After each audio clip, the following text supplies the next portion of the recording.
How many people do you think I made leave your show? 5,000. It was how many? Only it was the 15, mom with the kids. Just the mom with it the was kids. 15,000 or how many? It was 28,000. The official count is 28. Well, shit, I thought it was 15. We put 15 on the doesn't YouTube matter. video. All right, man. It don't matter. it matters to me. 28. It looked like the same shit. Update the thumbnail, bro. No. 28 sounds way crazier. There's a whole lot of motherfuckers. Basically. Yeah. So it doesn't You know matter what's funny? When we 50, booked you for that shit, or we Yeah. were telling them to book you, they're like, "Who is he?" Yeah. I'm like, "Don't worry Cap. about it." Cap. Dead ass. They didn't know. No, They just haters. They just haters. That's what it is. It was early. They just haters. It was early. It wasn't You no hadn't early. blown up like that. I had already done the festival. Yeah, The dude who ran the festival but- is the guy who's still running the Yeah, but you festival. went on the English side. You were hired by the French side. Yeah. You did not Oh. do, when you were on our side, you did not do just for laugh. You did just pour rire. Yeah. Right, Mark? Wait. Exactly. Don't do that, Mark. Wait, Mark exactement. is front like he's Exactement. American for the last 2 years that we know each other.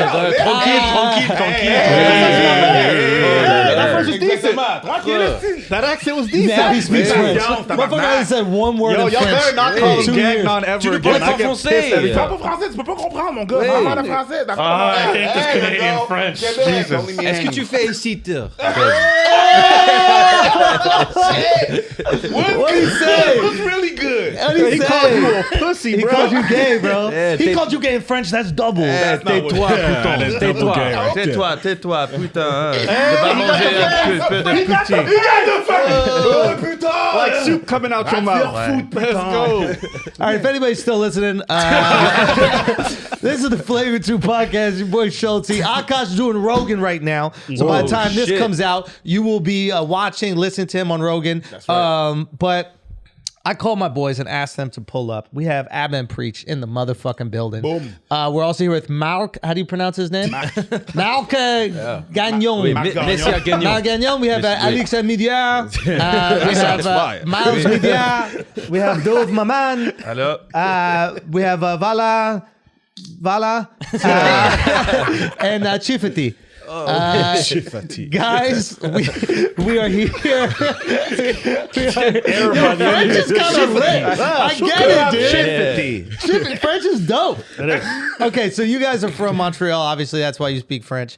Well, maybe you might speak French also because you're Haitian. Yeah, sure. A little But bit? There's a lot. No, it's more because I'm born in Canada. Yeah. In Montreal, Specifically. because I know a lot of my cousins don't speak French. They and don't. They're Haitian. Mm. So yeah, they speak Creole, but they can't speak French. We're going to get to this machete story in a little bit. We're going to get to the machete story in a little bit. Okay. Preach has an amazing machete story that I've heard like from multiple people about you. Like I'll just be talking about you guys and then I'll be like, oh dude, you gotta have him tell you the machete story. And I'll be like, what? He goes, oh yeah, there's a crazy machete story. So we're going to get to the machete story. look at him smile. The more you smile, the more fucked up I know the story. that's real? I thought you were just making a Haitian joke. No, dude, he literally sat down. He literally sat down. I've never heard this question asked once. We've had a lot of guests on this podcast. He sat down. He looked to the back of our set. He goes, "Where are the machetes from? Where are they from? Did you want to name? Like the cigars? Steven. Yeah. Was there a good place where a machete is What's from? the best year? It depends. It depends of the grain of the. No, I don't know. That's not. It depends of what you use them for. What do you use them for? Preach. You could cut grass and sugar canes. I guess. Okay. And just want to say that sugar canes have the same consistency as bones. All right, moving right along. Hey. Have you cut someone's bones with a machete, Preach? Okay, when there's cameras turned on, we call that evidence. So I'm not gonna. No,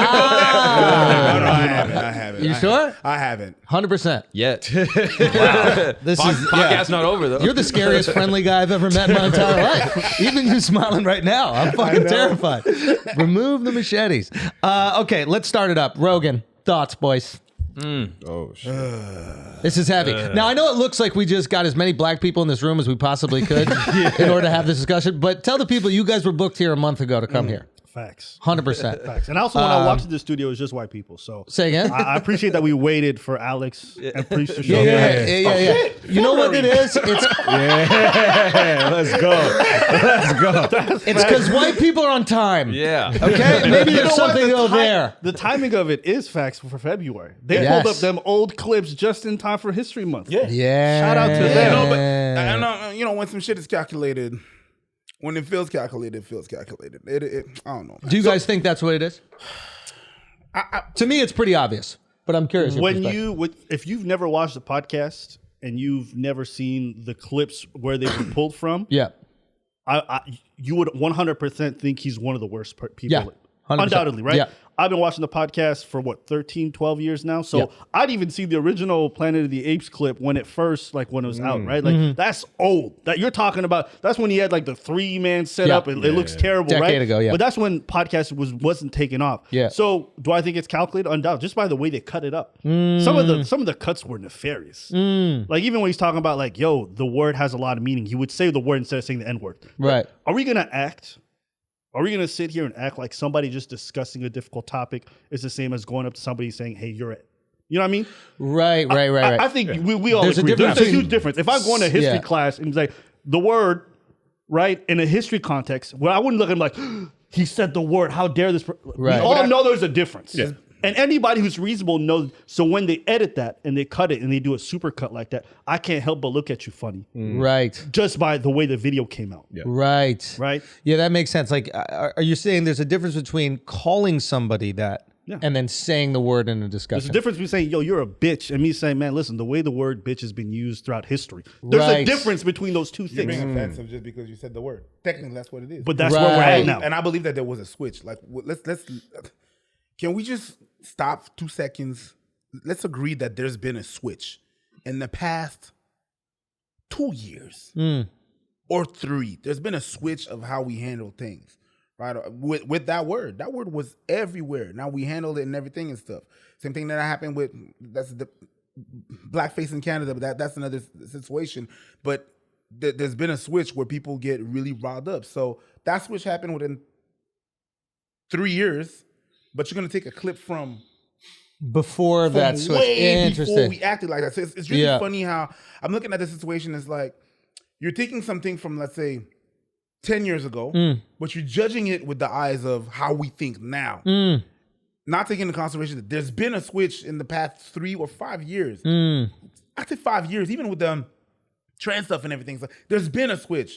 So Right, you taking right. something from 15 or 10 years ago and judging it at the eyes of today, I feel like it's a bit disingenuous. Let's put everything in context, and we have to put everything in context with the time, the time that it's That it happened. been watched in. Yeah. Thank you. Interesting. Al, what do you think? I agree with that. This version, to me, it's like when people are going back on old tweets and trying to cancel people. So now that everybody wiped their Twitter, now they're doing it with YouTube. Oh, shit. Yeah. You know, every day I shit. go on my 'Cause- Facebook and sorry. I remove my memes that I put before. Yeah. Because Facebook took some shit that I machetes. posted. You just got a 13 machete years on some guy's throat. Look at this fucking terrifying face. Holy shit, you've killed multiple people. It's not even a question. Okay, go on. But no, but that's what it is. It's like Yeah. they bring back some. Like I got some strikes on Facebook because of something I posted in 2012, and I'm like, Right. you didn't catch it in 2012 when I posted. The rules probably changed over time too. Yeah, so so to judge backwards is so nonsensical. Yeah. But the platform won't take that on themselves. They don't want it to be their liability. So they put it on you to go review everything you've ever done with the new rules that come out. But let's keep it a stack. Who the fuck is reading terms of service? Right. Like, everybody just scrolls Yeah. down and hits accept. You know what I mean? When you sign up for anything, I don't think anybody's ever read terms of service in their whole life. Yeah, no. So it's just like, and you know what? I can't stand. I don't know if you felt the same way when I saw all those black celebrities, whether it's India, Ari, or all of them on the page, being like, "Yeah, go Queen, fuck Rogan." I can't believe such. I get upset because I'm like, I hate the way sometimes black folks can be so manipulated into whatever agenda somebody else has to use like the racism term to bring down. Like if Spotify or whoever's got problems with this misinformation want to deal with that, fine. But don't be trying to rope in like he's a misogynist. oh, he's a racist, he's a trans. They always go through the same loops to try to get you. Yeah. And then I just can't stand it with black celebrities just jump on so readily for something they don't know shit about. Yeah. I understand the knee-jerk reaction, right? Because if it's something that you've experienced, it's painful, and you're not familiar with that person, and you, like you said earlier, you just see the video, the knee-jerk reaction is like, nah, fuck this is crazy if you don't know that person. But I think that like there's two discussions happening and there's a little confusion. One is when people like myself are out here like defending Rogan. Now that's my guy. I just defend my friends. You don't even have to ask me why. Like I know this person. Like simple as that. If Al does some fucked up shit, Al didn't do nothing. Yeah. You don't care That's if they my hit friend. someone with a machete? Who Yo, cares? if you kill someone with a machete and you know you've also chopped down sugar cane and you're chopping through bone, you're like, oh, this is like sugar cane? Like if you're that type of person, like it doesn't matter. You're my So you think guy. I can cares? trust you? Yes, you could trust me. Because I know what you do with a machete. We have to trust you, Preach. We have to trust you. And there's no police here. If there was police, I'm like, he was the guy. But you're not walking no sugarcane field with him while you're Fuck no. Let's give it a step. Yeah, I want to show you my property in Port-au-Prince. I can see it. You got Google Maps? You got Google Maps over here? No, but so that there were people responding that clearly don't know Joe, that they were saying like, oh, all these people out here trying to justify him saying the N-word and him saying this horrible joke. And it's like, Joe has said that he thinks those things are horrible himself. Yeah. So nobody's trying to defend something that Joe doesn't think is okay.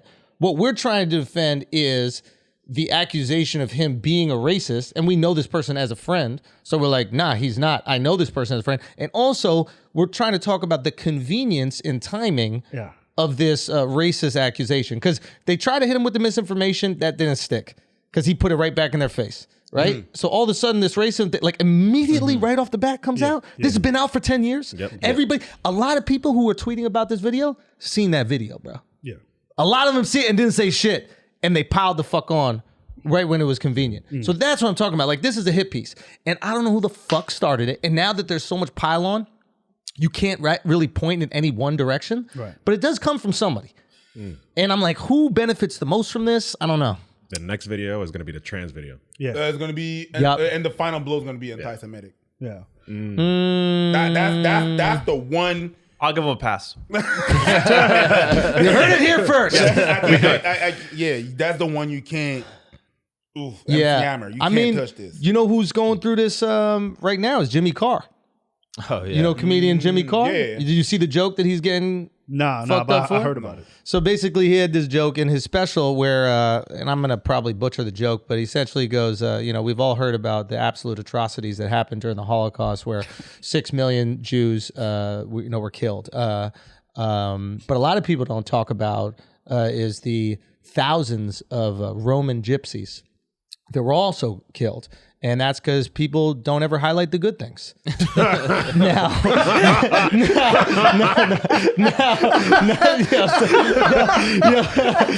be laughing like he had a bad interaction with a gypsy, right? Did a gypsy make you hold your baby? Yo, if you ever been to Europe and you know how they feel about gypsies, you know every European's laughing their ass off right now. The European viewers are like, we hate them niggas too. Honestly, bro, I think a gypsy baby woke up and laughed at it.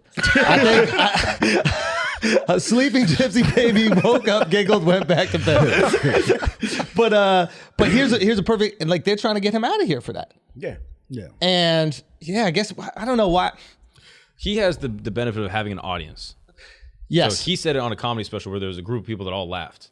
And so when people look at it, they go, oh yeah, there's a buffer. He's trying to be offensive. He's trying to tell an offensive joke. Yes. So there's a little bit more like context and I think social grace. And we've had this conversation before. It's like rarely do people get canceled for jokes. Yeah. Like when it is a true, like a true joke.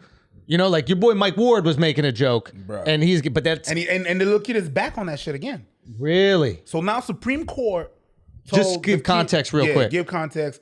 Mike Ward, he's a Quebec comedian, and he made a joke 13 years ago. Yeah. He wrote that joke 13 years ago, made that joke in a special about a kid. And basically the whole thing is about the whole joke, the premise of the joke is how there's some people that are untouchable that you cannot talk about different people. And he put that kid in there, that kid that has a disability. All right. And that kid tried to sue him for 40 grand or something like First that. it was 80, then it was 35. And then Supreme Court of Canada said like, nah, He didn't infringe in your rights. It's comedy. Chill. Kid is back Wow. for $372,000 Whoa. for him and his mom. And now they want to go on defamation. Wow. Because he said, I tried to drown the kid. The kid won't die. I thought that this disability was that he was... I thought whatever. Yeah, but yeah. basically, his disability is that he's ugly as fuck. You just took a machete to that fucking joke, my friend. Yeah, I put my pants down and I shut down. At the end of the day, you know what I could do with a machete, right? You remember that bit, right? There you go. Vividly. But go. At the end of the day. Go ahead. At the end of the day, when you're seeing all this stuff, I don't think it's necessarily more so about the jokes, because I don't think it matters whether you're joking or not. It doesn't really matter to them. I think it's what you represent and then how big of a figure you are, right? Because Carr, as big as he is, he's also living in England. In England, they don't really fuck with cancel culture the same way that we do out here. So it doesn't matter nearly as much there. Maybe it's Chappelle for what he says is his comedy specials, whether you deem it a joke or not. I think once you start to represent something in the zeitgeist, they start to look at you different. And with Rogan specifically, the jump to go to Spotify, the more eyes, there's also a discussion to be had about the more mainstream you become, the more new eyes you invite to yourself. And if they're not used to what you say, if they're starting to realize how much sway you have or how much influence you have, you bring in a whole bunch of eyes that would normally never want to watch your stuff, and they come in with that criticism. I don't even think it's that much of a hit piece. I think because he's gotten so much recognition, now people are like, I don't like this dude. I'm going to start looking through his shit to see if I can find any dirt. And then they started watching a couple of podcasts and like, yo, he said the N-word there. I could supercut this. I don't even think it's as calculated as that. I don't think it has to be. I think just the more your name's out there, the more people are going to look you up. And if people don't like what you're saying, they're just going to find things to go after you for. Especially if you're attached to an institution, because then they could put the pressure on the institution. Definitely. Well, that's what they're doing. 100%. That's what they're doing. But it's just, I understand that you don't feel like it's calculated. I just use a calculated thing because it's sus. The timing is super sus, funny. man. It's sus. It's Right. super. But I was about to say shifty. But has it ever been? Well, did you see the thread on your tweet? No. Come on, bro. I don't look at my mentions, bro. It's terrifying. I was telling them this shit. Like, when I open Twitter and I get like a lot of mentions, I'm like, oh, here it is. Bro, there's a thread on your tweet with 18,000 likes Oh, really? explaining who did it. Oh, who do they say? This is like a long thread, but basically, and I don't know again if this is true or not, but this is what they piece together. They basically say they look at all the people that are propagating all the initial tweets, and they say it's a Twitter page called Patriot Takes. This is the whole Portnoy thing, right? Okay. So Patriot Takes puts out all these things. If you look at Patriot Takes bio, they're partnered with a company called Midas Touch. Yeah. And then Midas Touch is a professional political organization. They're a Democrat super PAC run by three brothers. And you can basically like find the people, and they're basically just getting like unlimited funding. And I don't really understand how super PACs work, but my understanding is like it's a political tool that you can just get unlimited money to fund campaigns. So you can't put money into politicians' pockets, but you can hire a super PAC that can get unlimited money. So it basically acts as like a financial buffer between the rich people and the corporations and the politician that's actually making the influence. Yeah, Right. that's how like George Soros can just put in endless millions to support all these tiny little. But it campaigns also and allows the PAC to control the decisions of the candidate. Yeah. So if a candidate wants the money, they got to do what the PAC wants. Certain promises. Exactly. Yeah. And it goes Yeah. both ways. There's Republican super PACs and Democrat super PACs. Right. And so people are pointing to Patriot Takes and their connection with Midas Touch as basically it's coming from like unspecified Democrat funding is what people are suggesting. Now Portnoy did like a YouTube live Yeah, I saw yesterday, and I think he referenced the tweet of mine, and then he was talking to these guys, and then what was the outcome? Because it felt like, at least from the reaction on the internet, that no clear like victor, there was no clear responsible party.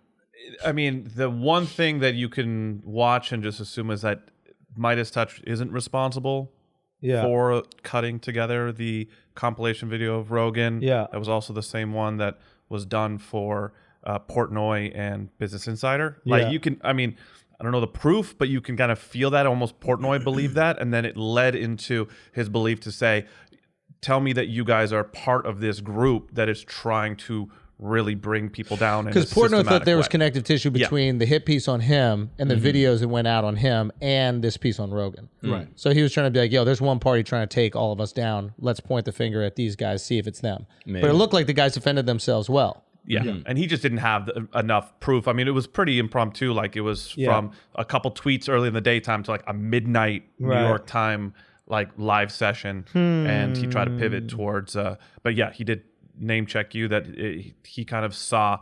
Oh shit, this is a strategic power play and a hit piece, and but I think it's two pronged if it is the super PAC that's behind it, because one, they get the, I guess, like clout and business like resume of saying like, yo, we took down a massive political player and like a broadcaster. So if you're going to try to like put money into a super PAC, this is the one you want to put it into because we have the actual influence. Oh yeah. And secondly, if you look at Rogan's endorsements in the past, even if he's endorsed Democrats, it hasn't been like establishment Democrats. So Right, it's been he'll like the Bernie endorse Sanders Bernie, and like more not fringe Hillary, Democrats that people in the Democrat Party probably are not as big of fans of. So you would say the Democratic establishment has the most to gain by silencing Rogan? Because Based he's off not of going to this, support the people that they want to put in power. I don't know if they have the most to gain necessarily. Like I think news has a lot to gain, and I don't know if you can equate or. Well, that's the I other don't thing. know It's which like, one you can say is the most. there's a bunch of people who stand to gain from it, and they're going to pile right the fuck up on. Of course. And that's why it's almost like the perfect storm if you're trying to get them out of here, because all you need to do is light the match. Conservative media might have something to gain from it. I think. I don't think. No, go ahead. I was going to say, without Trump in the building, I think this becomes a great focal point. Like, I feel like there's always a new story on Rogan every week. Oh yeah, they've made him the new Trump. Right. Which I think is not the most convenient because Rogan is not outlandish enough for them to like fight back or to be combative. So it doesn't create a great back and forth that stays on TV. But as long as they can come up with these stories, they'll churn him out as long as they can. And he is white male, straight. Yeah. Right. Said some racist stuff, says edgy things, potentially anti-vax, says some controversial stuff in regards to pandemic. Yeah. Perfect vocal point because they got all the clips that they need. Perfect vocal point. It's money. It's money. I guarantee you the stories that they write on Rogan are probably their highest rated stories. 100%. And I don't even think that nobody has to benefit from it's not from Rogan being here, because Rogan kind of encourages people to talk. Yeah. To have a different opinion. Yeah. People to be able to converse. People to be in the middle. And what political party hates? People in the middle. People that are nuanced. Nuance kills the political thing. Yeah. You gotta go on one side or you gotta go on the other. You gotta be all the way blue or all the way red. God So forbid you think for yourself. Right? Like, if he's able to just be like, no, maybe they got something and maybe they got something and let's meet in the middle. Both of these motherfuckers, they hate that shit. So I think that's the thing. On the other side, though, and I think it's important to both be fair. I've seen a lot of people criticize Rogan for the simple fact that when he has these more controversial guests, his own biases come in and he doesn't offer any pushback on the guests who may say some wacky stuff. Because there have been some guests he's had on who said some stuff that's just absolutely nonsensical. Yeah. Right? And to that, I'm always like, yeah, you know what? There is a bias there. Even me, when I watch the podcast, I can see that. But I don't look to Rogan to be the unbiased source. The same way when I go on CNN, I'm not expecting them to be like, well, I can understand the anti-vaxxers. The same way when I go on, like, right? Everybody's got their, I think there's this idea of like the unbiased individual or the unbiased reporter or the unbiased news network. It doesn't exist. Dude. Not that I know of. Does Look at anybody the know? fucking Supreme Court. Yeah. They're literally hired to be unbiased. And they vote the party line every single time. And that's why it's such a big fucking deal when one is going to get nominated who might be like a Republican or has certain beliefs. It's like, it shouldn't matter what their party is. No. You're literally just looking at the Constitution and making your decision based on the Constitution. You're supposed to do your job, so their political values shouldn't matter. Out the window. Because, well, write on a paper, terms and condition. But nobody reads the fucking terms and But conditions. that's a good point. Like, I don't want Rogan to be neutral. Just be you, dog. No. Like, he never said, hey, I'm the neutral guy. Yeah. And I'm just giving it information. Like, have the people on you're interested in. Yo, if you're interested in Native Americans, have a guy on who wrote a fucking book about Native Americans. Yeah. You don't owe nobody anything. No. Right? CNN, Fox News, the people that come out there and they just go, hey, we are the truth. Yeah. You owe us some truth, yo. Yeah. And if you don't, we could be upset. Yeah. Mm-hmm. But the guy doing a podcast that's talking to scientists and is curious about things, he owes his curiosity. That's exactly what a podcast Yeah. is. Yeah. You can be listening to it, and while you're on your laptop, like, oh, they just talked about this. Let me Google and do more digging. It's like they forgot the whole. Yeah. God forbid we what do a work. podcast Yeah. is. They forgot about it the minute that motherfuckers started to get numbers. The minute that people started, I'm not gonna look at you, I'm gonna look at them because you fucked up. But that's not on Joe Rogan. That's on all the media that fucked up and do some fucked up shit. Guys, big Infamous tour update, especially for Canada. Canada, your government sucks, dude. And they're locking you up despite the fact that COVID's over. And the Vancouver shows are going to have to be moved, okay? So we will honor all tickets, but they are going to be moved to May 6th, okay? Winnipeg, Calgary, we're also going to find other dates for those shows as well. And Toronto is the one that's up in the air. I'm hoping your country will open up so we don't have to reschedule those Toronto shows. Truckers, keep on doing what you're doing. Keep on convoying. Okay, convoy your country into opening up so we don't have to move those Toronto shows. But we are going to move Winnipeg and Vancouver and Calgary. I'm sorry. It sucks. I don't want them to be moved, but it is what it is. And Infamous Tour. You know, we got other shows coming up. We're going to be in Alabama, New Orleans, Cleveland, Pittsburgh, you know what I'm saying? Montreal, New York motherfucking City, Radio City. Fuck it, we added another show. Okay, go get them tickets at Radio City and then Atlantic City, New Jersey. Go get them shits. We appreciate the support. Thank you so much. These shows have been absolutely amazing. It's crazy to see the tour evolve and change, and it's just awesome. It's awesome. Thank you guys so much for supporting this, and we're going to have a real cool, fun special coming up. I'm very excited to make some announcements about that. That's going to be fucking wild. So that's all I got to say. Make sure you check out Akaash's dates. Akaash Singh. Akaash Singh Comedy is the YouTube page, but I believe AkaashSingh.com is his website. Make sure you check his website for all his dates and congratulate him on his first appearance on Rogan, man. That's a huge accomplishment for a comedian and just anybody. So make sure you go congratulate him on all the things he's doing and check out Bring Back a Poo. 500,000 of y'all have already checked it out, which is fucking unbelievable. So go support my brother Akaash Singh like you guys have been. He's the man. He deserves it. If you're going to donate to charity, why don't you do it with the chance to win a sick-ass prize like a Tesla, a trip to outer space, or $100,000? That's why we're excited to talk about Omaze. If I got $100,000, can you go to space for that? If you can, I might take a little trip to space. If not, I'll buy 2 fake Porsches. But here's the thing. I needed to tell you guys how it works, okay? Go to omaze.com/flagrant and then select financial freedom. The deadline to enter is March 11th, so hurry for your chance to win. If you miss the deadline, don't worry. Omaze is giving away $100,000 again next month. Through your donations, Omaze has raised more than $150 million to support over 350 nonprofits around the world. Everyone deserves the chance to live their dreams. And with Omaze, extraordinary prizes are within reach for everyone. So hurry and enter today for your chance to win $100K or other life-changing prizes and experiences at omaze.com/flagrant. Plus, receive 20 extra entries when you enter the code flagrant20. That's omaze.com/flagrant. Guys, no purchase is necessary to enter or win, okay? Visit omaze.com/flagrant for official rules.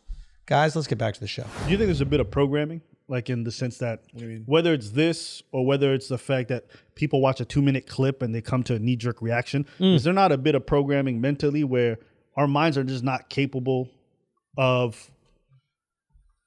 We have to simplify things. I can't get to know everybody. Like, I'm not going to watch a 10-minute video on Al or a 1-hour video on Al to know. If I see a 2-minute clip, like, you're a piece of shit to me because I don't have time to do the extra research. I don't think our brains can look at every incident and wait to make a judgment, right?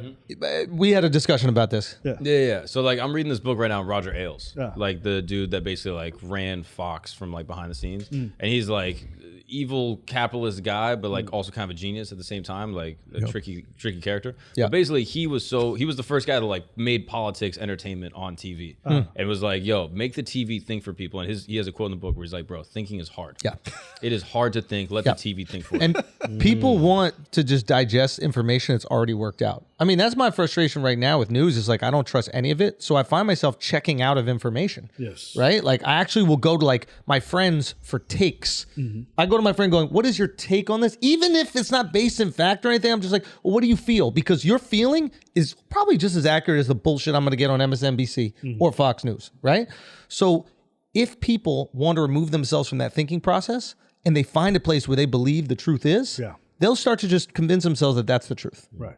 It is what it is. So I understand like people feeling maybe misled in that regard, but like that's the human reaction. That's the human instinct. Let's do as little work as possible to get the most information that we can. Yes.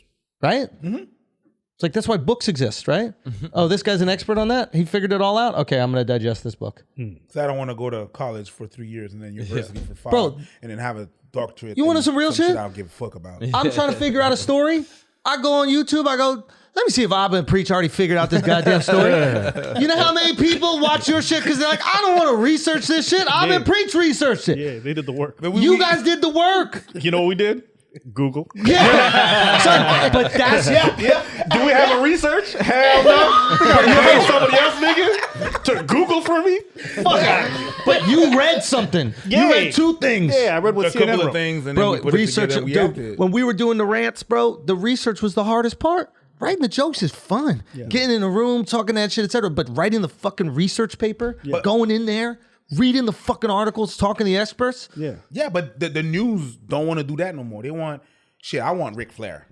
Everybody loves Ric Flair. Tucker Carlson's perfect. Yeah. Tucker's entertaining. Yo, Tucker gotta drop a woo. He gotta drop a woo, yo. That's what it is. They want that, and the news cannot do that anymore. And then they see Rogan with his numbers, and then he gets all the publicity that we can't get. And we get all that money. We want that money. You can't get that. Yo, and Tucker, they kind of cry about that shit. Tucker, low key, Tucker's he's the most fine. He just got to be like. He really got to be like, so what do the Democrats think? It doesn't matter what the Democrats think. He got to go full wrestling, bro. Yeah. That's what it is. If he went full wrestling, I think he gets everybody on. Him versus Don Lemon? Bro. Oh. Don kick They get in the Goldust? ring? Bro. Nah, Don Lemon don't want that smoke, bro. Don can't handle it. Nah. Tucker out here calling Nancy Pelosi Michael Jackson. Imagine what he's going to do with Don Lemon. Yeah, I think the only one who could go head to head with him would be Jon Stewart. I'd watch that. Yeah, but Stewart's an actual comedian. Like, Stewart will mop the floor with Tucker. What about actual combat, though? Oh, actual fight? Yeah. Who's going to win in a fight? Yeah. Oh, Anderson Cooper. Dude, he's... The pain tolerance, bro? Just think about it. The pain tolerance is different. He's assuming he's a bottom. Say what? That's mad. Yeah. I don't know how many books he had to That's read to know that shit. But the fact that he just knew he was a Assume bottom. it? I know for a fact. Me in New York, bro. I need a pause, bro. Fast forward. Okay. Actually, wait, no. We Go, were talking go. about the Rogan thing. Yes. The other thing I was going to say is like when people watch a podcast, and this is the mistake of the people, and I feel like people do this with comedy too, is they'll listen to Rogan and they'll internalize things as facts.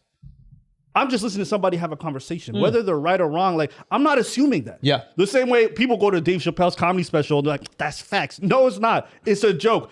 Because comedians oftentimes they'll obfuscate the truth, they'll stretch facts, they'll misplace timings all the time when they're telling a story 100%. of a real event. And that's okay because you're doing it for the punchline. But the viewer, the issue with them is like, they're like, man, when you got that DaBaby situation, like he was wrong. Like DaBaby shot in self-defense. Like, nigga, this is not a self-defense team. Yeah. You're watching a comedy special. But I think Yeah. there's also a responsibility on the viewers to not be so lazy and to not just hear something and be like, that's the truth. You got to remind them it's comedy. It's like, you know, when you're on stage, Yeah. and someone's like, "Excuse me, actually, what? Shut up, Yeah. shut your whore mouth." Yeah. It's comedy. Shut up. You know, we're not here for that. Actually, shut the fuck up. Like, we're not, I bet that shit- there are always people like that. Low key, I can see that happen with you guys a lot because you'll be on your YouTube channel and you'll say what is happening in a story. So people might perceive you guys as the news, not only comedians, because you guys are stand-up comics, but probably the most interaction people have with you guys is delivering them the news. Yeah. Yeah. That's interesting. On a daily Which is basis. sad. On a Low-key? daily, Which is sad. Which is sad. Which is so sad. Something because early in my career, and Alex can probably talk about this too, is like when I was doing Brilliant Idiots, a lot of people didn't know me as a comic. Yeah. So they would hear me saying these wild things on Brilliant Idiots and be like, this kid is going crazy. What the fuck is this guy talking You about? were wild on Brilliant Idiots. Yo, but here's the thing. Once I put out... was wild. I was a wild boy. I was a wild After the boy. Tariq Nasheed episode, I said, this nigga's wild. I'm a wild boy. He was moving mad. I'm a wild boy. You never see this man in his early days? Mad. Yeah, I was out here.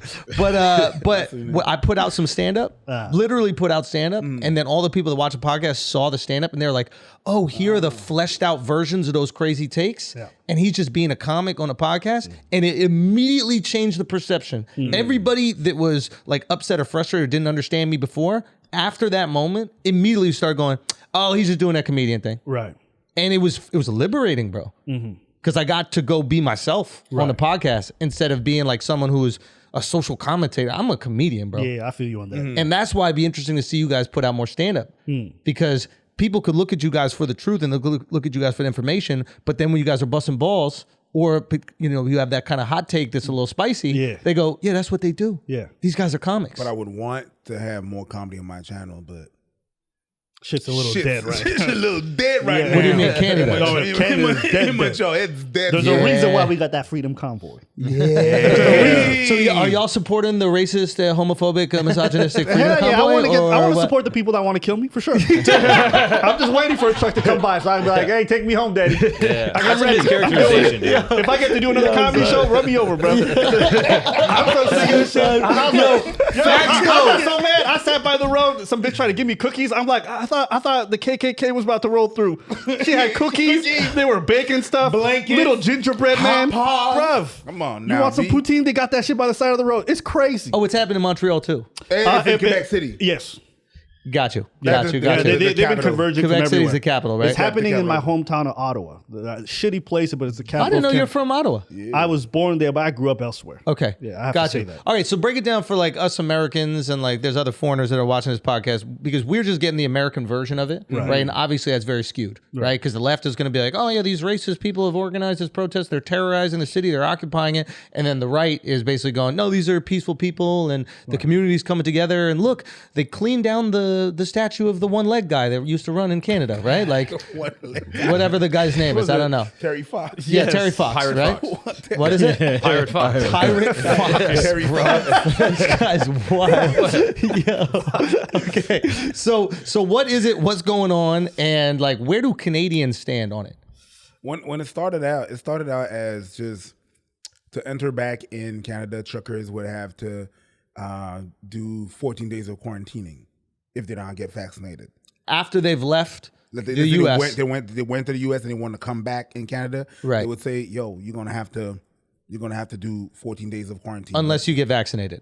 and you got to get vaccinated." The thing is, 90% of the truckers are vaccinated. They already are. Yeah, They yeah, are. yeah, It's just yeah. that they said, even for that 10%, they just tilted. They went like, you know what? Fuck this shit.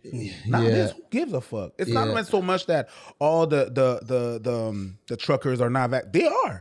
Most of them are vaccinated. They it's are. principle. It's just like when you know what? Fuck it. Yeah. Fuck it. And then they marched down and it started with that.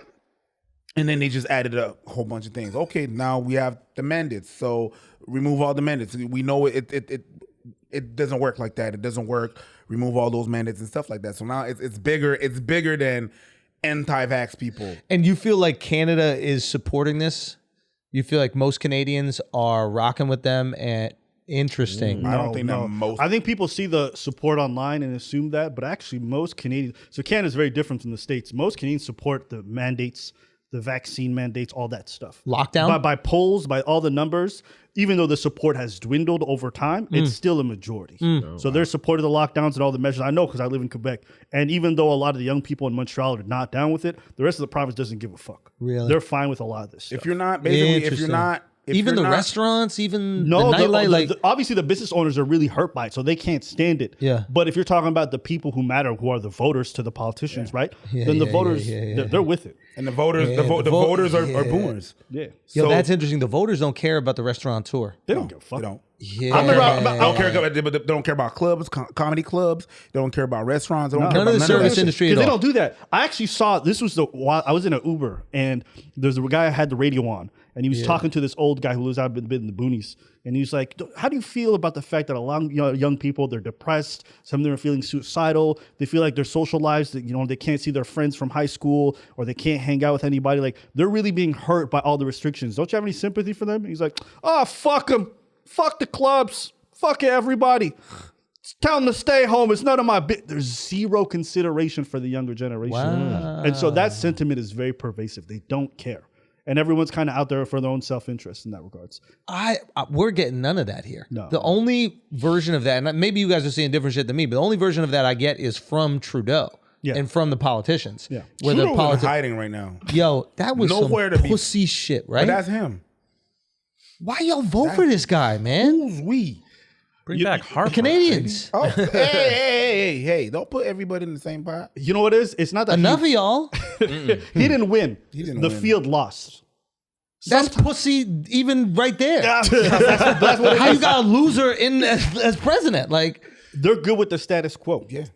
They're good with this. And he also timed his election really intelligently. that's the most Canadian shit ever. You don't even have to win. Wait a Bro, that's just minute. funny, Wait bro. a minute. You elect the loser. You elected the loser, bro. Yeah, But don't you the guys white guy do got that a too? minority Ooh. government. Don't you motherfuckers do that too? All right, fine. Technically, Trump did win because they stole it from him, but Okay, hold on. Recount it! That's pussy.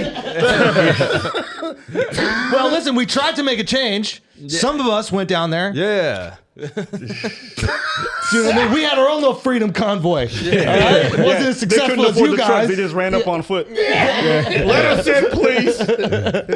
That was mad. But yeah, no, Canadians overwhelmingly support the mandates. But you're seeing a lot of people online who are behind it, people from other countries. So online, if you're consuming it that way, you get the vibe. Yeah. That I would you say know what was overwhelmed- interesting? You know what was crazy? What? You know that their GoFundMe was Yeah, it was canceled. canceled. But you know who did it?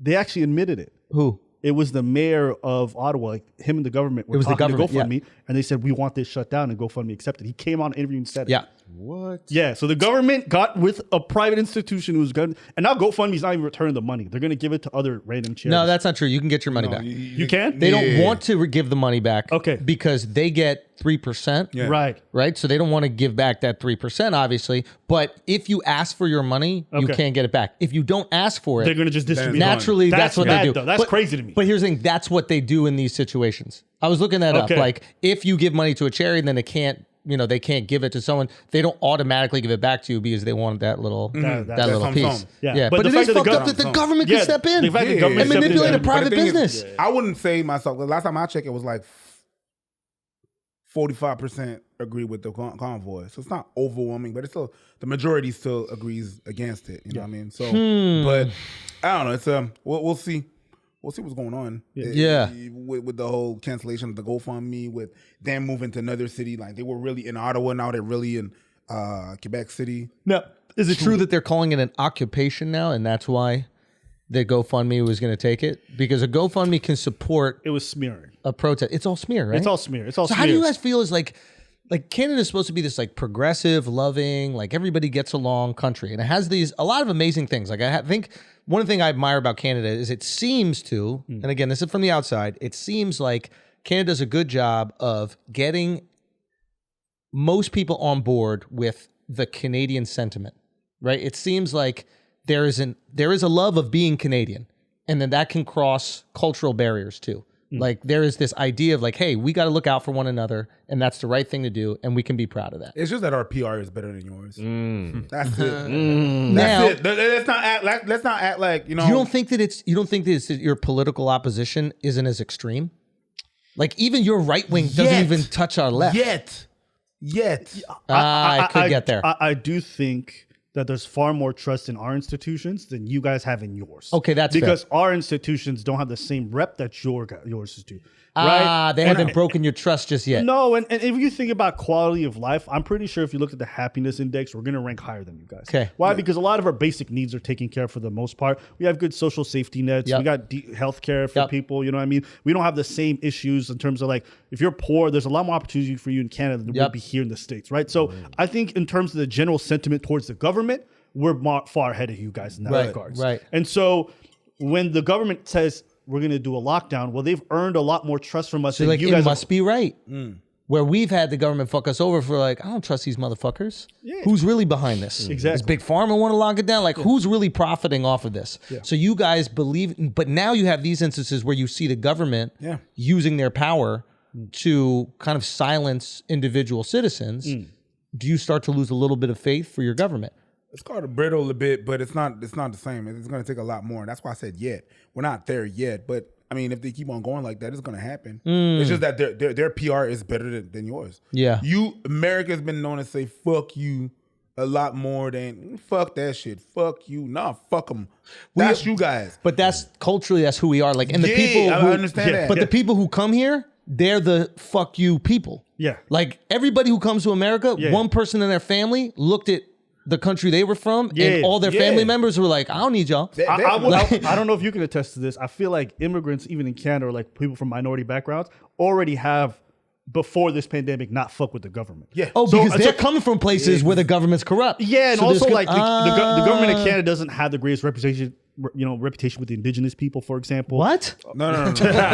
Wait, what happened? What happened? Did something happen with Native Americans? He's an expert on that. He got a machete from them, so he knows all about it. It's called a tomahawk. Yeah.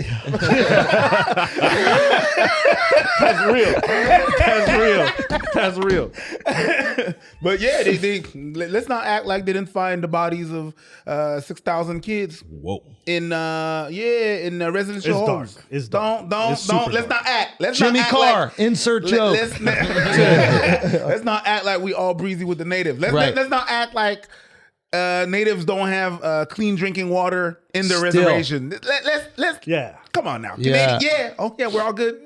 Yeah, so Right. I think it's harder for us to gauge that level of trust because I've always kind of had that to some degree. So I don't know how the more white populace would feel about how things are shifting. I don't know. Yeah, I'm kind of isolated from that. We kind of see some fucked up shit sometimes. It's just like, you hang around the natives and you're like, okay, you've been fucked up, just like what they did. Okay, cool. Same. Okay. How do the natives feel about the convoy? They're some of them are with them. That's interesting. Yeah, because some of the people from the convoy are actually some of them requested, yo, can we do something about the water? Yeah. Can we do something about the water? It's been time. And Trudeau said that he would do something about the water 6 years ago. Wow. And he received, I believe, was $1.8 billion to do something. Funding. Wow. Ooh. What do you think he did with that?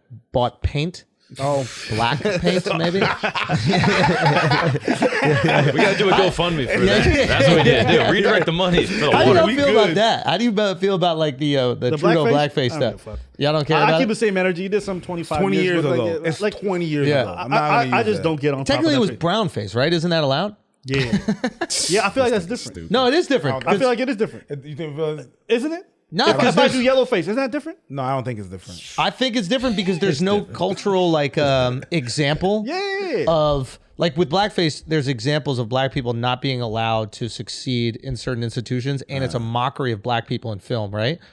If we've seen that with brownface, then I would go, okay, maybe we can't do that. If there's no history of that, then you should be able to do brownface. Yeah. So it's not like it's offensive to put the color on your face. It's offensive to remind us of this time period where black people were mocked in cinema. I would just ask brown people. I'll just ask brown people how y'all feel about it. Yo. Nah. No, we're not. Cut that shit out, bro. cut that shit out. That shit is mad Canadian, bro. Why you trying to ask their opinions about everything, yo? What the fuck, bro? Vala, how do you feel? Psych. Do you know what cool story did come out though? What? They were trying to get tow trucks to tow away the Freedom Convoy, and they're like, "Nah, we're not doing that." Yeah, we're not. The police was like, "Yo, no, we're not helping you guys. You got to find someone else." Fuck that yeah," shit. because they work so close to that. It's a That's tight the same. That's community. the homies right there, bro. Yeah, we're not doing It's that. like you defending Rogan. Like you're not gonna do nothing. That's my where guy. That's where the truckers get their trainings. So they're like, I'm gonna tow. These motherfuckers are gonna hire me next year. Yeah. Fuck that shit. I ain't fucking up my job. Hell no. And my But picture's I thought that taken was and dope. I'm on the news, and now they know. Weren't you that guy on the news that towed the truck? Shit. I ain't doing that. I just shit. love seeing Canadians angry. That shit is the best. It's still so We're polite. not gonna fucking stand for it anymore. We're not gonna fucking like you know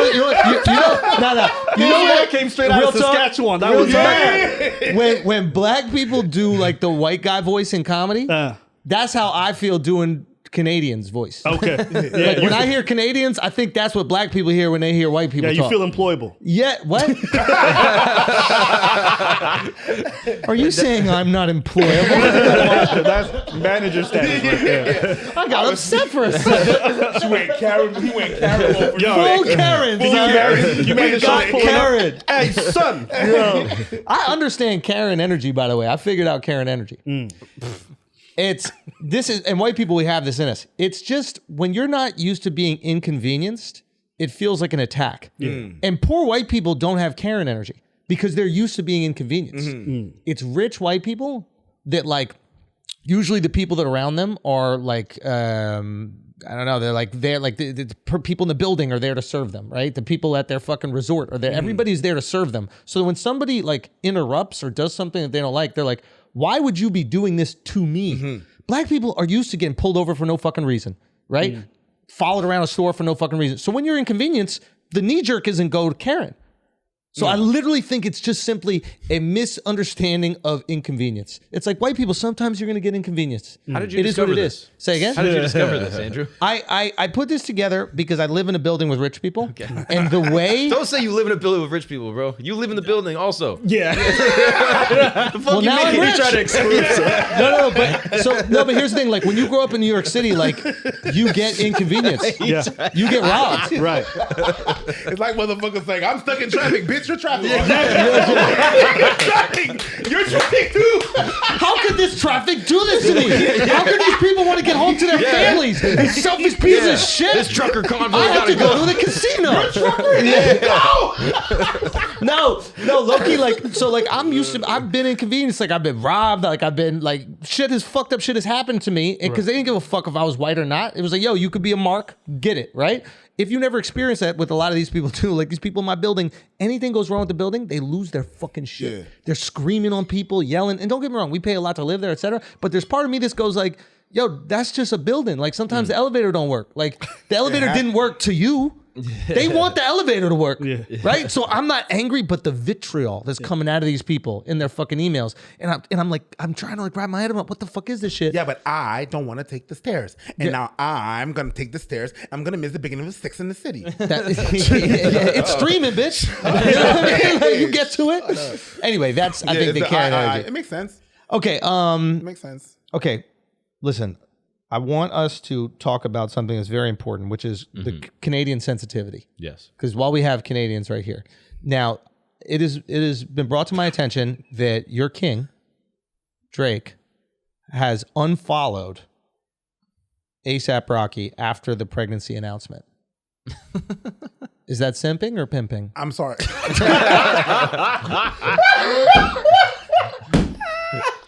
Hey. You know what it is? Speak to it, king! You know how it works in this world, right? It's pimp or be pimp, right? That shit works. Bro, That shit this works. past fucking week, I've seen so many people that calls themselves pimps.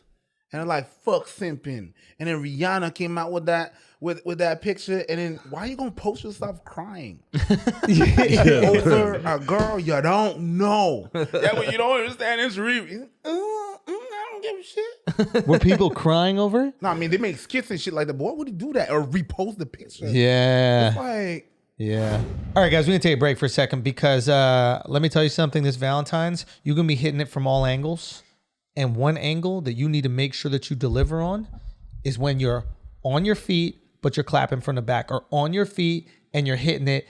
She's laying on the bed and you're kind of doing stand-up mish. If you're doing stand-up mish, you're hitting at 90 degrees, okay? Or you're hitting from the back, but you're standing up. Here's the thing. You're sliding all over the place. You can't really dig in. You can't really reach the back. You know what I'm saying? You can't hit that ball. Okay. You can't hit that ball in the back. Why? Because you're slipping and sliding all over the place, Mark. That's why. You're slipping and sliding, but you don't need to slip and slide when you got the clap cleats. You can get to clapping, and them cleats are going to stick onto that ground so you could just pat, pat, pat. You're going to hear a harder slap sound than you've ever heard in your life. Your ball's just smacking against box lips. Jesus. Okay. You allowed to say that? Yes, you can say it. Yeah. Okay, that's a technical term. Balls, box lips. Balls, box lips. Real talk. And that's going to happen with the clap cleats. Okay? I'm telling you, they got the 5-toe grip design and custom fit socks. Stay put so you can hit it deep and out of the park. Be a freak. Bless every single room in the house with your clap cleats. Okay? You know for damn sure you're going to secure your footing and traction. Okay? Point is, go to clapcleats.com, use the promo code Flagrant for 20% off, okay? And hit some different positions. Hit a different angle. With clap cleats, you can literally hit that Michael Jackson angle where you're going to be rubbing up on the inside of the vaginal wall and she's going to be having multiple orgasms because you can you can lean in on the clap cleats, bro. The clap cleats got you. They got it. They fucking got you. Clapcleats.com. Use the promo code Flagrant to fuck your girl good. Shit. And get 20% off while you fuck your girl good. Like, don't you want to do that on Valentine's Day? Yep. You know, be balls deep. You know what I mean? She's trying to throw it back at you. You're not moving nowhere. They get it, no, they get it. she's not moving. No. She trying to throw it back, and then she's looking back. You're like, what? And she don't know you got the clap cleats on. She just thinks it's regular socks. She's like, I can't move this motherfucker. No, you can't. You can't move me. Okay. Because once I got my foundation in, I'm a statue. Locked in. I'm locked in. I'm loaded, and I got 20% off. What? Locked in, loaded, 20% off. Try to back it up. Challenge your woman. Okay, don't do that. Yo, challenge your motherfucking woman. Can you back me up when I got the clappers I on? think you're allowed to say this. Can you back me up when I got the clappers on? No, you can't. Nothing you could do. Nothing. All right. I think that's good. Clapcleats.com. Use the promo code Flagrant, 20% off, and let me know how it goes.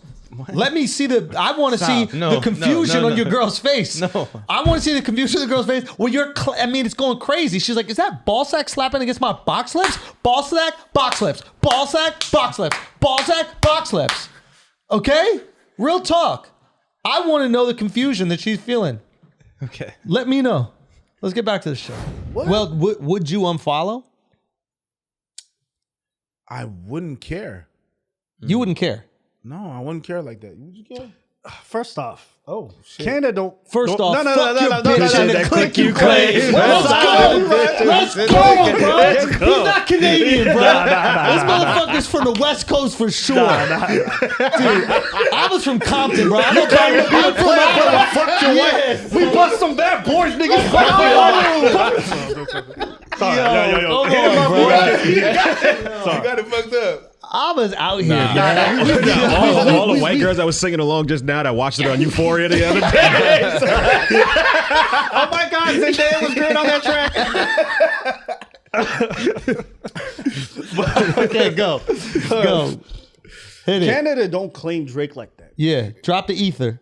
Canada does not claim Drake like that. Whoa, you about to get bodied. Toronto claims Toronto. Drake. But the truth is, anybody who's not from Canada thinks Toronto and then there's nothing else that exists. You feel me? So they think it's not a thing like that. Like, we don't really fuck with them like that. That's not. Damn. So that's one. I got It's a Toronto thing, but people are very proud of Drake in Toronto. Like, This guy. that's not even a what. Yeah, keep spitting, Abba. yeah, Are we doing Nas now? Yeah, we thought you were going for it, bro. No. Vancouver don't care about Drake. Vancouver don't care about Saskatchewan Drake. don't give a shit about Drake. Saskatchewan doesn't care about Drake. I swear to God, talking about buddy. Why are you talking about him like that? Buddy, this is OVO Fest. I've been waiting for my tickets for OVO Fest for years. You know what? Drake, You've buddy. been listening. Hey, I got an owl tattooed on my abdomen. You better watch your mouth over there, buddy. That's corner gas. You've been watching too much That's corner gas. crazy. What's corner gas? Never mind. It's some I'm Canadian tripping shit. because when I was in the military, I got to like spend time with everybody all across Canada. Which one? So it's my first Canadian, the real one. Okay, yeah. Yeah, I'm not taking no jokes, no slander. I thought it was you. Oh, Joe. you guys have a military? You guys just go around passing poutine? I heard all I that. thought you was rocking with Joseph Coney, bro. I didn't know. I donated, fam. That was the first trucker convoy. 2022, right?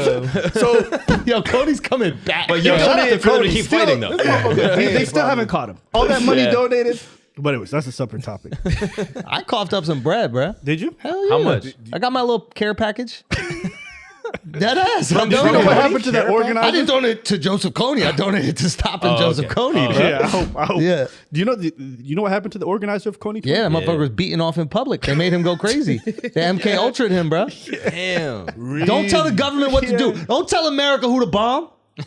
How dare you tell America who to bomb? You're going to be jerking off in a park in San Diego. We were so fucking stupid back then, believing that bullshit. How dumb do you have to be? Like, yeah, the American government needs more money for radars. Wait, is that what happened? Yeah, they were was saying a- we wanted to fund the American government to send the military to There get was them a special campaign equipment. like that. Yeah, There was a that's what they campaign were like getting the that. money for, to go find those girls that he kidnapped. There was and one all of the that shit. campaigns that was like that. Really? Yeah, That's yeah. what I donated? That's what I donated to? I thought we was just trying to stop Joseph Kony, bro. Nah, you donated to Joe Soros instead. Fucking George Soros, dude. Yeah. Everything goes back to him at the end of the day, right? You think? Yo, why are you pointing at the Jew? That's an aggressive point. You think he got him on speed dial or something like that? The fuck? Come on, bro. Not my Jew. Exactly. They still upset about that. Soros don't know what side he's on, right? Not on our side, bro. Your accent's fire though. I'm not even going to front. Yeah. That Canadian accent you do is mad. Hey, Not the past. hey, buddy. Hey, buddy. I don't want all these compliments, buddy. Come on. Let's not be so sweet all the time. Come on. Let's hit the pond with the boys, huh? Shoot some shots or something. Come on, Bro, Canadian military's got to have the funniest sound in general, bro. Yeah. How do they tell you what to do? What you mean? If you guys would like to line up, it's your choice. Of course, I don't want to force you to do anything that you don't want to do, but if you wouldn't mind, but maybe dropping down and giving me 20 push-ups, maybe 15. Maybe 15 push-ups if you get a little bit tired. Maybe you can do 15 push-ups. That's a good, do them on your knees. That's fine. We don't judge. Who are y'all gonna fight, bro? Who's gonna invade y'all? What do I say? Greenland? Who the fuck is coming to Canada for? In front of the enemy? Hi.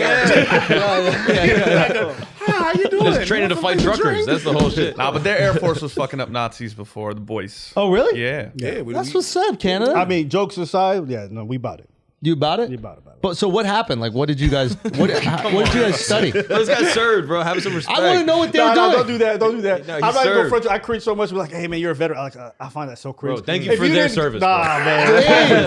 That's cringe. If you didn't You go on did it, buddy. deployment, if You didn't- did it. Stop it. Stop it. You protected our land. Listen here, bucko. Yeah. I'm not even, like, You went saying I through the did it. process. You went through that Yeah. process Yeah. long. People are going to call you a People veteran try to and give you like shit. free shit. They're like, Yeah, oh, I thank you want for- to give you some free stuff. Here you go. Yeah. I mean, I'll take some. Yo, do you board the airplane Thanks for your first? service. What's that? When they call up military personnel, do you board first? Nah. No. Oh, Wait, come does on. that cancel out your Muslimness? Like when you're getting on a plane, are they like, all right, he's Muslim, we might have to show. Oh, he's in the army. I think it's even. That I doesn't think- cancel your Muslim, but you know what does? What? Not dating black girls. Is that true? Is that true? I don't know anything I about was this. not talking about him. I was talking about this. I know. We getting spicier by the Hey, second. hey, you're not getting anything past this goalie over here, buddy. Yo, we should give him an Come honor. on, guys. absolutely. Come on, guys. I swear. I'm getting you a passport. As soon as they find Justin Trudeau. I'm Canadian, dude. I'm Canadian, bud. Bud. That's what they like to say. Bud. I'm Canadian, bud. I tell you one thing, man. I had enough of these girls and their fake eyelashes. Everybody thinks they're going to Drake's house, huh? Hey, Oh, you think you're going to get invited to Drake's house just because you got some fake eyelashes, do ya? Huh? Yo, you need to clip that, put that shit online. Canadians about to lose their they gonna fucking lose- mind, bro. Absolutely. That's They lose mad. their shit. I love my Canadians, bro. Shouts to y'all. But no, for real, in military, so you learn how to make snowballs good, or what is it? What is He the- going in right now, bro. He going in. I'm about to buy a bunch of the old. Yo, you let him talk about us like that. Yeah, a lot of people are gonna be mad at you. Yo, all your generals like, yo, we do. How dare you? How dare you? How dare you let them talk all this shit? You just gonna let them talk about our snowball making abilities, bro. Nah, fuck with Canada, man. Canada's dope. What do y'all call? What do they call? Like, what are the different divisions? Like, we got Army, Navy. Same shit. Every country does the same shit. Oh, really? Navy, got Air Secret Services Force, as well. Army. Yeah, we just don't have the Marines. That's the one thing. Which one were you in? Army. You were in Army? That's what I'm talking about, bro. What? Hey, when we send the boys over there, it's a problem. When we send the boys over there, it's, oh, you better watch out, ISIS. We're coming. We're going to cool things off down there. I'll tell you that. It was a desert till the boys came over. But jokes aside, man, Yeah. the Canadian military is actually really well respected in terms of like its efficiency and like how well trained we are. Just like per troop, we're trained a lot better than you guys are. Yeah. Really? Yeah, 100%.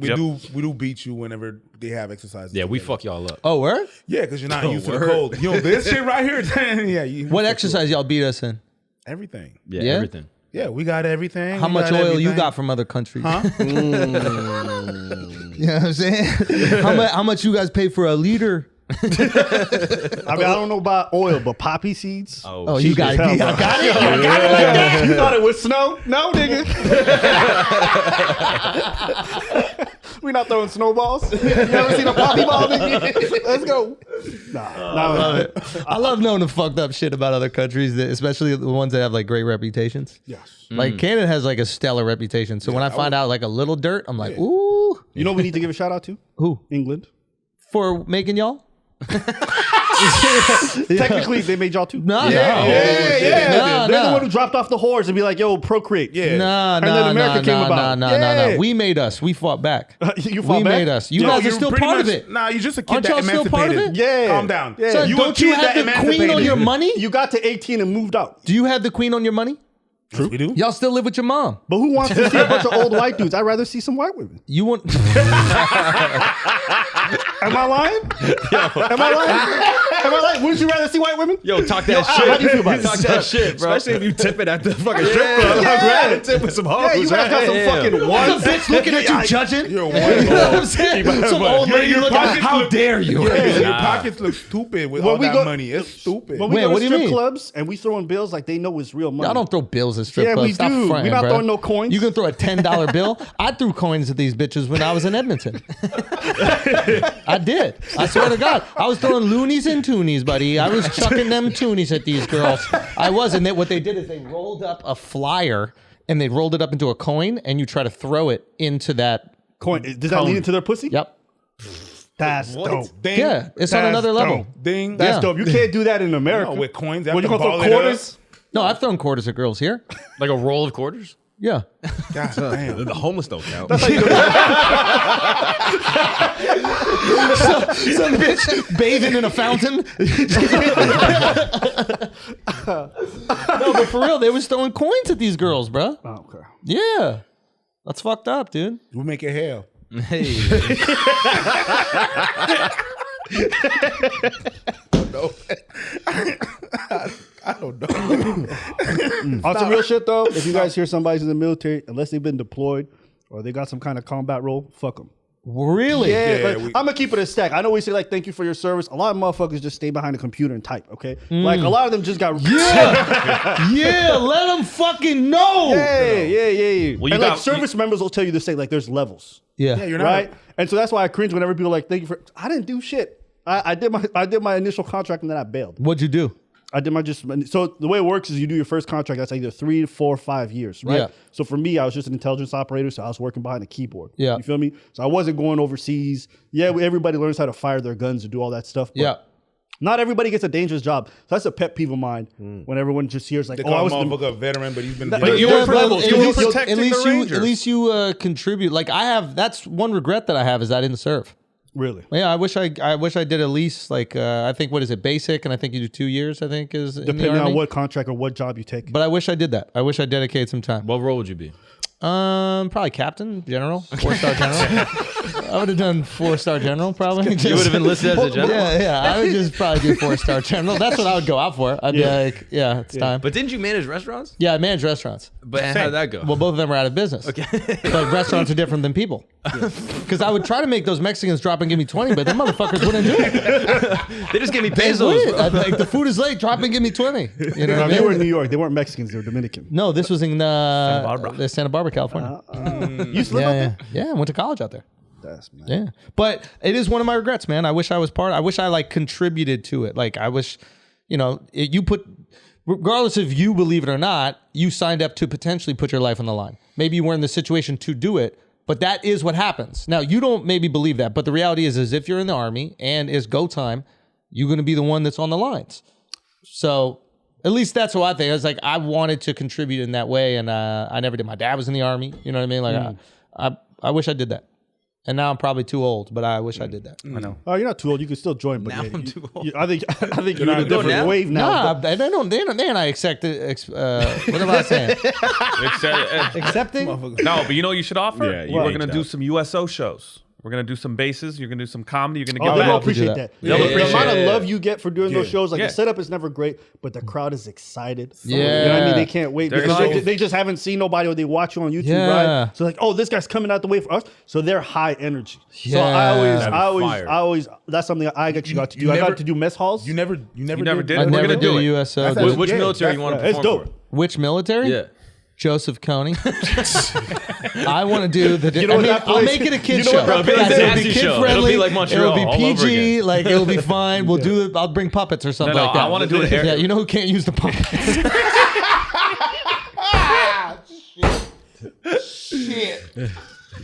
Dude. No, you know what we should do? Drew. I'm mad at it. Aircraft carrier. So anyone listening in the Navy, your boy. because when you do it, you can either land on a helicopter or on like a jet on the Yo, dude, on the carrier. aircraft carrier would be so sick. Whoever in the Navy is listening up, that's a social chair or something. Yo, we Andy's got your coming. back, man. Listen, I think it's a fraternity. I'm the only you see what he other- did to your fucking job, man? Turned into a fraternity, bro. Hey, I'm the only other veteran in the room. You spent 2 days in the Jewish army. I did 1 week in the Israeli army, Gadna, and that, You were that say what qualifies. really happened. You weren't really in the How army. many rocks did you still see? can't shoot.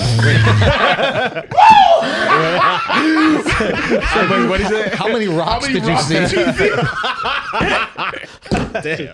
Shout out to my Palestinians, though. Jesus Christ. Hey, you know what? That's it. That's the one. That's the one. In 10 years, they're going to take that clip and try to cancel us. Yeah. I'm keeping the recording of this shit. Yeah, for my I give self-defense. blessing, permission. You're good. You're good. We're fine. I love it. We're fine. I love it.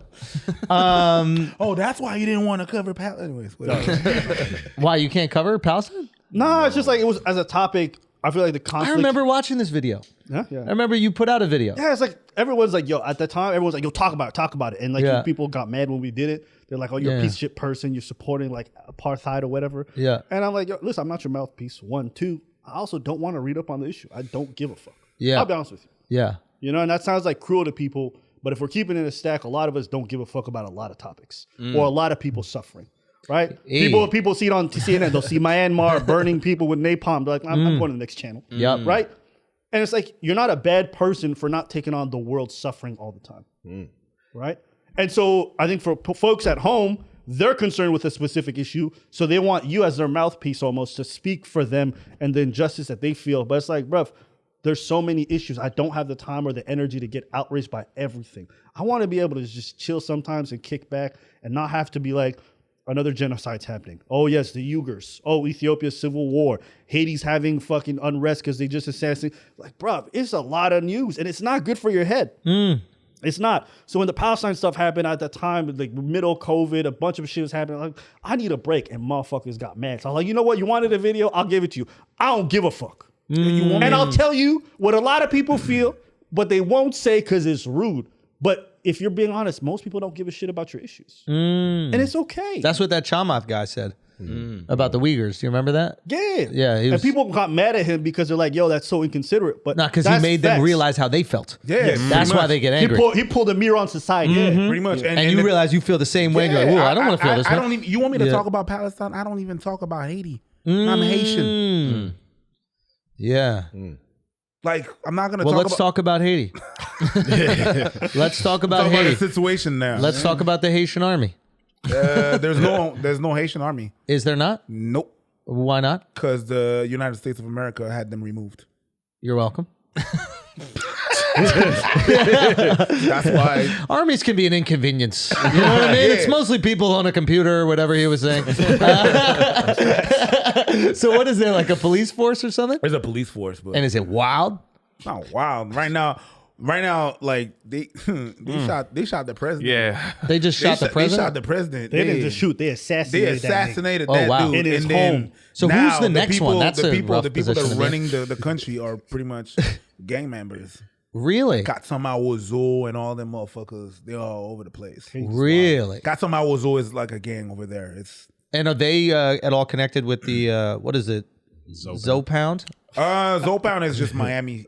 Is Miami. But no connection to Haiti? I wouldn't know. I'm not that deep. You're not that deep. Not that deep. Sure you aren't. Sure you aren't. Speaking of which, we were in Haiti when just before a lot of this started popping up. We were there for the World Cup, but we were there to do comedy. So we were doing like a comedy tour in Haiti, Yeah.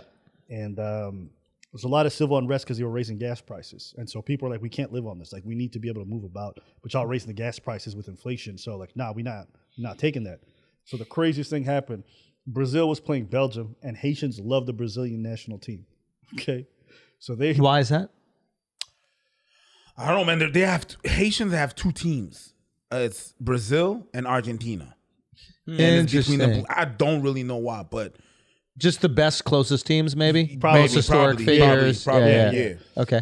And so they waited for the game to end. Brazil lost. And the moment Brazil lost to Belgium, they shut down the whole country. I'm talking about roadblocks everywhere. They Smart. threw tires, set them on fire. Nobody's moving. Smart. Well, we were still there. Yeah. Yeah, we were in like, What? he said smart. That's smart. That is. That's what we should do in Ottawa with these people. Yeah, that'd be crazy. With these people trying to take over our country like that. Al?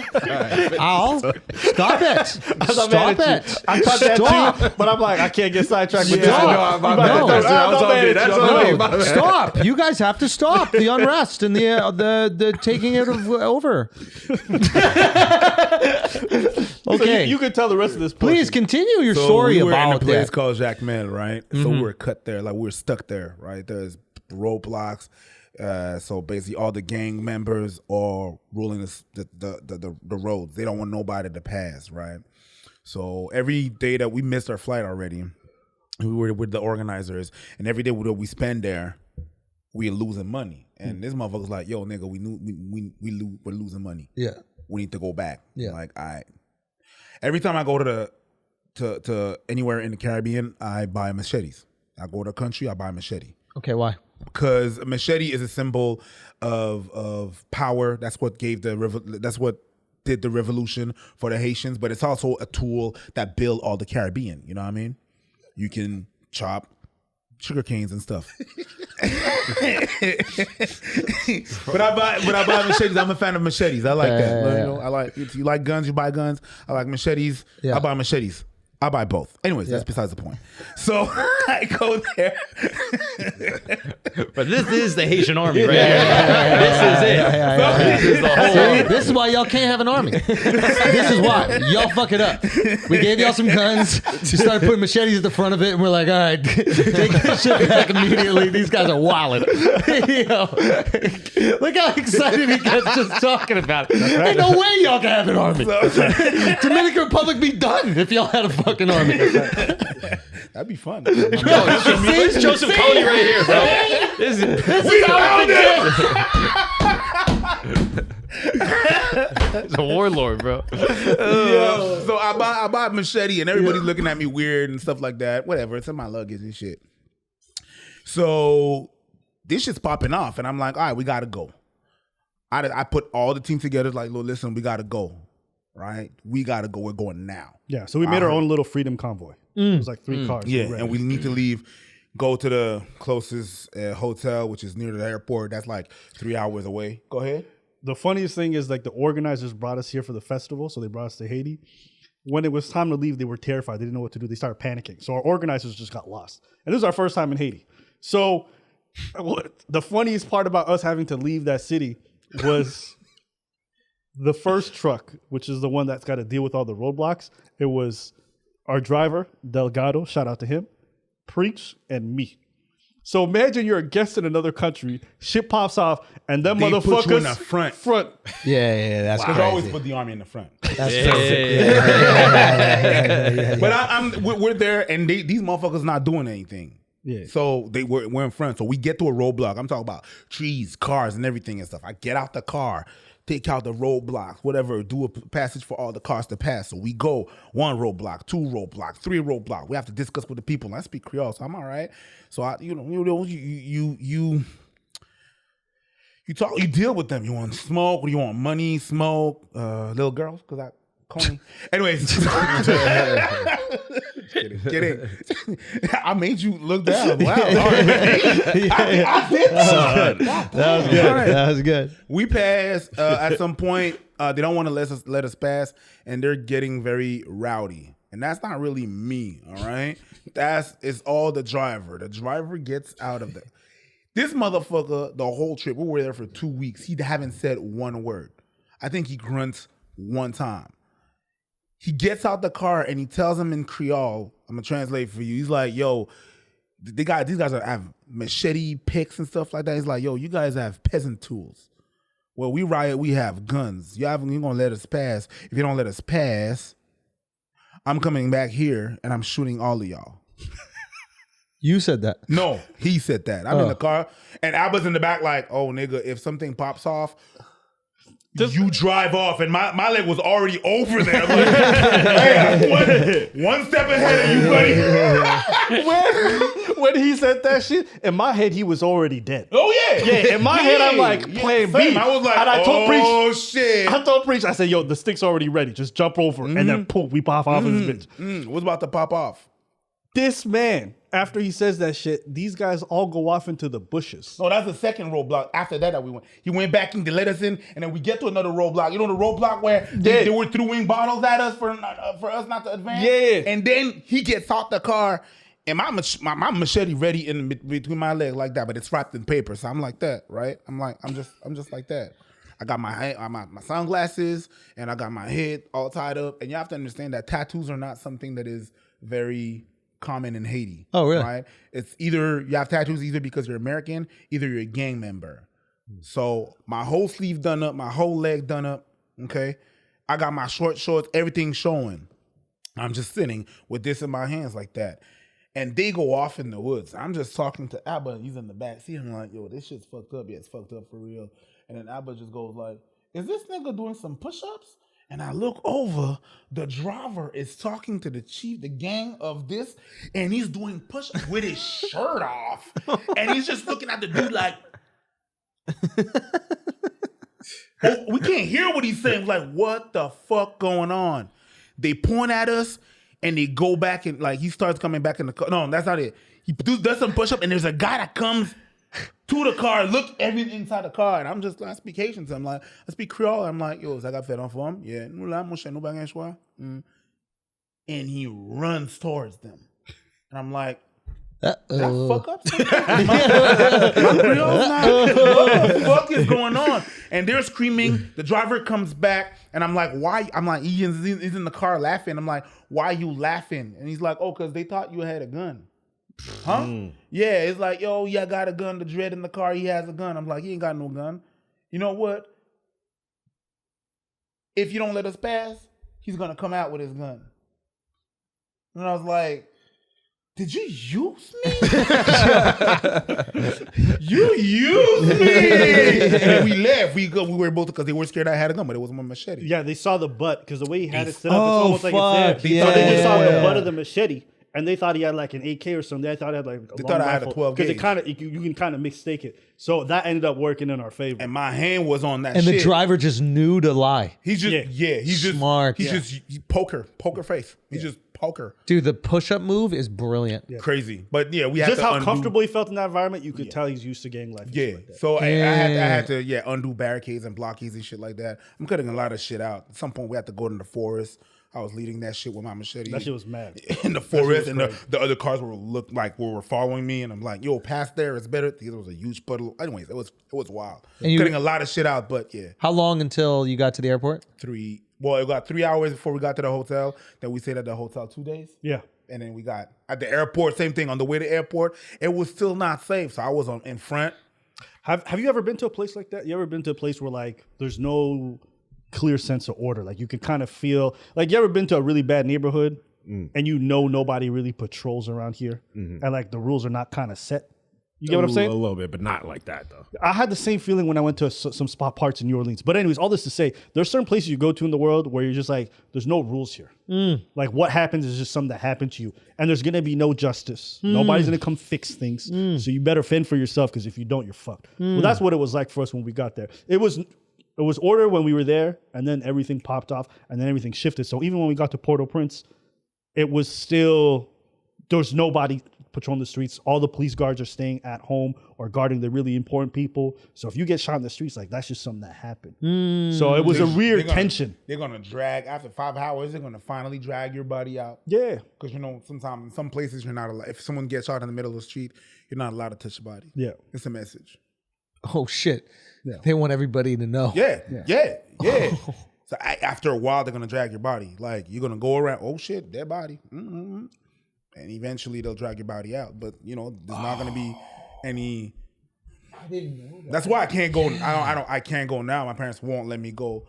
They hate. I was supposed to go with my dad. We've been planning that shit, but they don't want to go. I mean, right now they got all them kidnappings. Yeah, that's what I'm saying. But it's like kidnapping. When we left that story that I just told with the machete and everything, that was in 2018. That was then. Now things have deteriorated. Ooh. You know, it's unfortunate because the country itself is actually a wonderful place. Like when we were there before everything popped off, had a wicked time. Right. The people were so gracious. Like even without much, like you could feel a lot of love. They were very welcoming. We shot our documentary there. Yep. And everybody was so cool with us. Even in dangerous parts, people were like really accepting. So, I think due to like the outside issue politically and like a lot of the choices made from the leaders, like it gets a super bad rap. But my experience with the Haitian people was just absolutely wonderful. So we tell this story, but it's not the real reflection of what life is like in Haiti. They're just going through a really bad spell right now. But yeah. Even if all this happened, I still want to go back. Yeah, same. I want to go back. Does it change? Like, do you guys feel guilt because of your success when you see what people are going through, like even family members from where you're from? Where's your family from? Ethiopia. Like, is there any part of you that goes, like, for example, like I have this huge advantage where like, yeah, my mom came from like very working class background in like Scotland, but it's not like destitute poverty. Yeah. Right. So, and then like my dad was like New York and that kind of, so I'm never going like, oh, I got to take all this money and I got to send it back home. Do you guys feel that at all? Or I don't feel that with my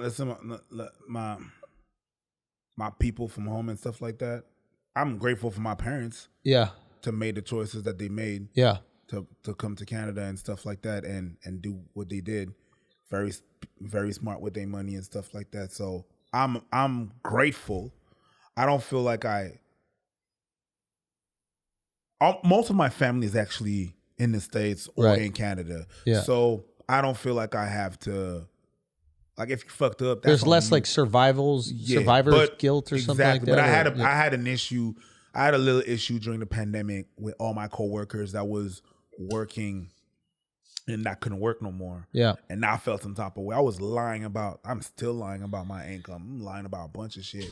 Really? I'm lying. Yeah, I did. Yeah. How you doing? I'm all right. Mm-hmm. But during the pandemic, that shit blew the fuck off. Before the pandemic, we're at 235,000. Yeah. And now with the pandemic, people ain't got nothing to do. But with my other coworkers that I had bars and just were working in bars and stuff like that, and I couldn't work no more. That felt some type of way. Yeah. For 3 days. After that, it was a weekend. A weekend.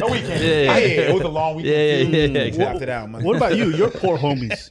Yeah. The guys you came up with that like are dead broke. You know what I'm saying? Or like struggling financially. You don't feel some type of way? Nope. Go. No, I mean like the homies I've always looked out for. Like my circle, I keep like a smaller circle of people that I feel responsible for. I have to take care of. Sure. And then I know there's a lot of people, especially in entertainment, like they're friends with everybody. And I'm acquaintances with a lot of people, and like I really believe in a lot of people. I think they're great. But like if you're like the homie, then I have to make sure you're good. Yeah. And you can't make sure everybody's good. No. So I reserve those positions for the people who are just like fucking I love and ride or die, loyal, like, and that's what they're gonna get from me. Yeah. I feel weird about even talking about money still. Like I still live in the same apartment that I've lived in the 7 years. You know what I mean? I don't change too much, but I'm also very low key. I don't want people to really know because I feel I worry that my interactions with the people I enjoy spending time with is going to change substantially because like you're in a different tax bracket all of a sudden. So I think for me, I don't know if it's going to happen, but I've seen how money changes a lot of folks or like how it changes the folks around them. So for me, I've always been a little bit. Are you talking to people who got some money now? Some people, but like the people who I'm close with, no. But you should. Because they got game. All right, guys, we're going to take a break for a second. Because let's be honest, okay? We got Super Bowl 56 to gamble on. And where you going to gamble? You're going to gamble with MyBookie, okay? You're going to gamble with MyBookie because MyBookie fucks with us. Let's just keep it a buck. MyBookie fucks with us. And if they fuck with us, that means they fuck with you, okay? Because you fuck with us, it goes the long way. They're doubling that initial deposit bonus. That means you put up the bread, they're going to double it. That's more money for you to win. It's the Super Bowl. You got a 50% chance of winning if you gamble on one of the teams. What? You know what I'm saying? If you just gamble on one of the teams winning, you got a 50% chance of winning, Mark. Oh, that makes sense. Soccer. Say what? Soccer. Because you could tie.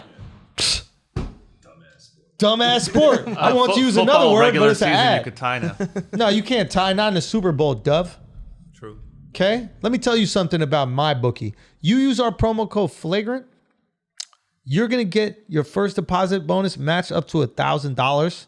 Okay? All you got to do is go to mybookie.ag, use our promo code Flagrant. Mybookie.ag, gamble, win, and spend that bread. You're welcome. You're welcome. Real talk. Real talk. You are welcome. Okay. Let's get back to the show. People who got money got it for a reason. Sure. It's not a lottery, right? Like, and these motherfuckers talk to other people who got money. Sure. And they're just sharing game. And it's not only like we look at like how like money gets consolidated amongst the rich. And like part of that is because like these people are just creating these insane businesses and taking advantage of like this capitalist system, right? Ourselves as well. But other parts is like they're just sharing game with each other. Sure. This company's about to IPO. Nobody really knows. You should get in now. Tons of those conversations going around. right. And like learning about these things, like learning about these little like tax hacks, all that kind of stuff is super valuable, not just for you, but for your people that don't have access to that. Right. So I think there's a lot of people who first get money and they're like a little bit insecure to like talk to people who have been established, who have it, but like it's almost like our duty. Like when I get like Duval hit me the other day because I was talking about this shit that I found out about like the G-Wagons, and Duval was like, man, stop giving up game. And I'm like, man, I'm upset. Yeah. I'm upset that I didn't know this shit and nobody told me. He goes, they ain't tell you because you're going to tell everybody, and then there's going to make it harder for us to access it, right? But it's like low-key, I think it's kind of our responsibility to share that. I don't disagree on sharing game or tips in that regards. I think the discussion is different once you put numbers on it, it feels different. And I don't know about you, but I always What you know, mean like, by that? Numbers on it. Like when like if you talk to somebody like, oh, you're like, have you made $1 million yet? Yeah. That's different. You get what I'm saying? Because I know that crab in the bucket mentality. I know that, and I'm not even mad at it because when you're struggling, and you don't know how to make ends meet, it's weird to see your man's all of a sudden got more money for like his family and everything. Yeah. You feel what I'm saying? Yeah. And so I think that's what I worry That's about. not your homie though. If he's upset that you're winning, that's not your homie. I don't disagree, but I do know y'all were struggle buddies. yes, That's that's you know fair. what I'm saying? And then That's you fair. stopped struggling, and then he was like, they "Well, fuck alone. this." Yeah. You know what I mean? It's That's like, fair. yeah, that's your homies should be excited. And then I don't know. Literally, I work with all my best friends. Like it's crazy. So it's just like, and I don't. Those opportunities become plentiful. I think I have my friends who I can do that with, but I also know some folks who like the struggle is so real, and it's hard for them to accept like what you're doing when like they can't even make their next rent.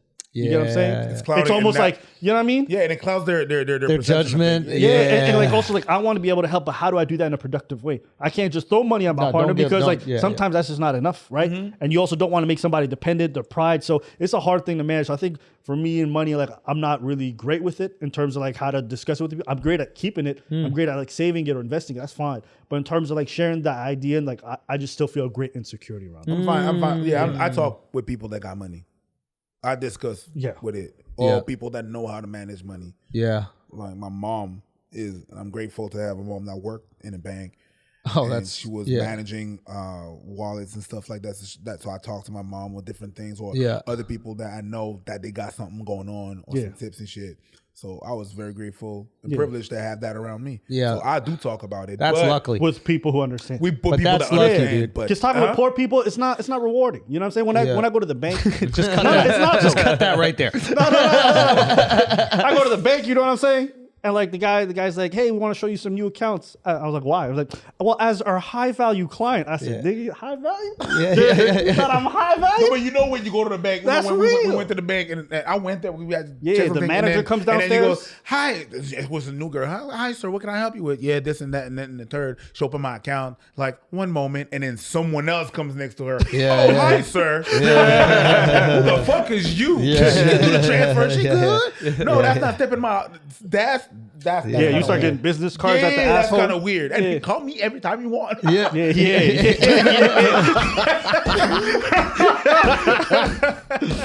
But I was waiting for the girl behind the teller to show me her pussy. Yeah. I said, yo, let's get it popping. Yeah. I heard rich Not niggas to get it that like point, that. but I was like, okay, sir. I'm Yo, like, you just pull up to the bank just to check the account. Like that's it. Just you go to the hottest teller. You be like, yeah, can you just tell me how much I got? Yep. You see that number? Okay. that's all you did. You know you could do that at a teller. Yeah, no. But nah, that is lucky though, man. Like, my parents didn't like they weren't savvy, and they made some good decisions. Like they purchased real estate because they didn't really understand like investment and that kind of stuff. Their family didn't understand it. It wasn't like passed down. Like I have friends that type of wisdom is just passed down from generation to generation. Like they understand investing and all these other things that like I just don't know. Right. And so anytime that I get to talk to these people, I just remove all ego, and I'm like, yeah, please give me advice. Like, what is? For sure. I didn't learn this stuff, and I would love my kids to. Yeah. Because I'm starting to do it now in my 30s. What if my kid can do it? When he's 24. Yeah. Like shit, you got a decade of And that's the thing. They don't even teach interest you to that at accrue. school. They don't teach you that at Of school. course, they don't teach you. I'll keep it a stack. My family was super dysfunctional, but there's one thing that mom taught me that I'm so grateful, because even when she was absent a lot, like she always said, like, learn to save your money. She really like pushed that on me, and to the point like it terrified me to be in debt. She scared the shit out of me with that. Yeah. But the benefit of that is like that's one of the reasons I'm here today. Is like after I left the military, I'd saved up enough money to do the artist lifestyle for like 3-4 years. So even though I was doing gigs here and there, I was like slowly going into my savings to be able to sustain that. But had I not learned those lessons then, I wouldn't be here. So the knowledge you get from the people above you is paramount. So for me, obviously going into the next generation for my kids, I want to make sure that they have that set up. But also I want to do community initiatives where we're passing on a lot of this information that seems hard to get when it's really not. Yeah. You just need to hear it. Yeah. You just need to hear it to really understand it. So I always tell my mom, like, yo, you know I make a lot of money?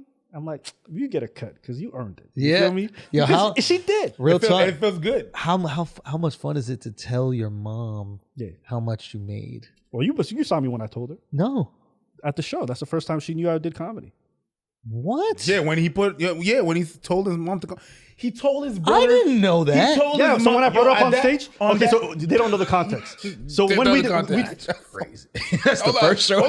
she didn't know I did That's comedy. fucked up. She didn't know I did YouTube. She didn't know anything. Yeah, set the stage because these people don't know the show. That So we're we did a talking Just about. for Laughs show, and there was like 15,000 people who were in attendance. And we're about like 3 years in the game at that point in terms of doing stand-up specifically. But I didn't do YouTube. It was a an little bit longer. outdoor show. The entire. I mean, it looked like the president was concert. getting put into office. Like Yeah. it was the Great Lawn. It was. Yeah. It was unbelievable. Yeah. That's like, we'll talk And about I that. bombed.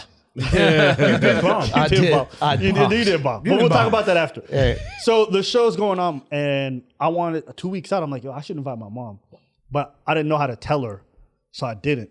And so I'm like, listen, I'm motherfucker. graduating from university. She didn't even know I was going to school. She's like, you're going to school? I'm like, yeah.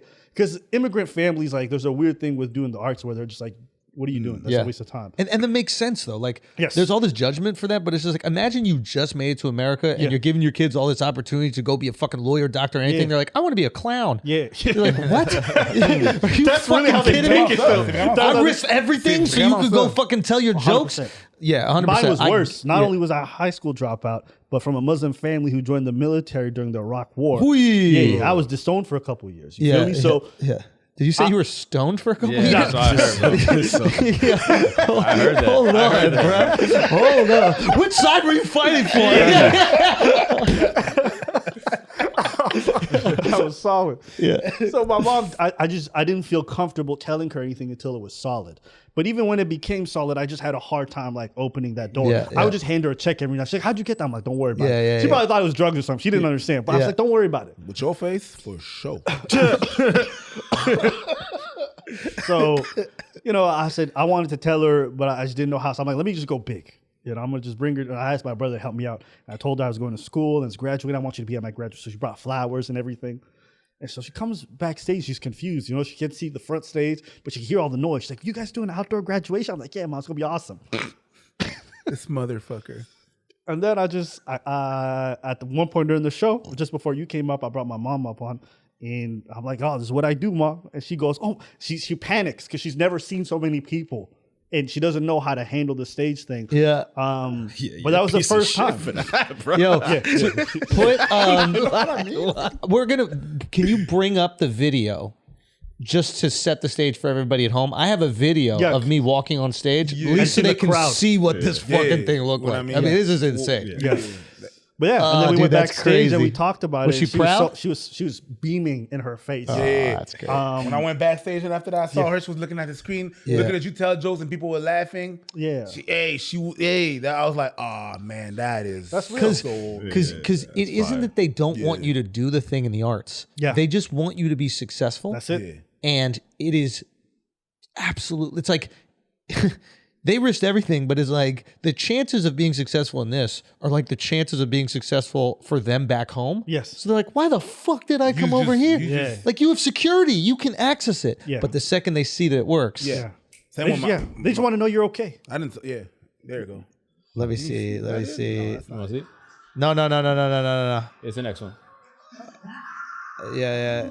Yeah. There you go. Oh, God. There you go. Look at that. Yeah. God damn. Oh, dude, look at It's a block. Yo. Yeah. You can't see what you can't see it, but there's screens over there, Oh, like in the back. There's Al did a great job. yeah. Shout out to the cinematographer. Yeah, that was I great. gotta give you a shout. And it's funny. because look at that. That's crazy. Are you kidding me? That's crazy. my parents are in the VIP up there. Yeah. They Yeah, knew watch they it. knew what I did. They kick back. Yeah, but even then, like just 50 minutes before the show, there was not that many people, right? Yeah. No, 30 minutes before the show, there was not that many people. My mom was like, "Okay, yeah, there's like about 5,000 people in front of them." Like, "Oh yeah, there's a nice little crowd." I don't know what happened at 8:45, 15 minutes before the show. It stormed, it packed, and she was like, "Oh, okay, that's what he does." Wow. That's what he understood, and that's where my imposter syndrome Kicked in. dropped. No, it dropped. Oh, No, you 'cause felt I've been justified. It was like, I've it's been real. doing comedy, and I've been an opener for Mike Ward for a while now. Yeah. And then when that happened after that show, I was like, I think I'm good. I think that's what I do. Yeah. I think after that show, I was like, okay, I think we got something here. That was Yeah. a fucked up show. It's funny because you guys put out a video saying like, I don't know if it's gonna be 1,000 people or if it's gonna be 15,000. Yeah. What do you say? 1,000. Yeah. I mean, I had no clue. I couldn't fathom that it would be that big. Yeah. You guys weren't even that big back then. No, we weren't. But we were actually big in the city, but not outside. That's why they booked us. Gotcha. At the beginning, we were just doing things from the city, so we had a huge fan base there. Okay, that makes sense. But I was like, Yeah. I mean, wow. It blew. Yeah, that thing blew up.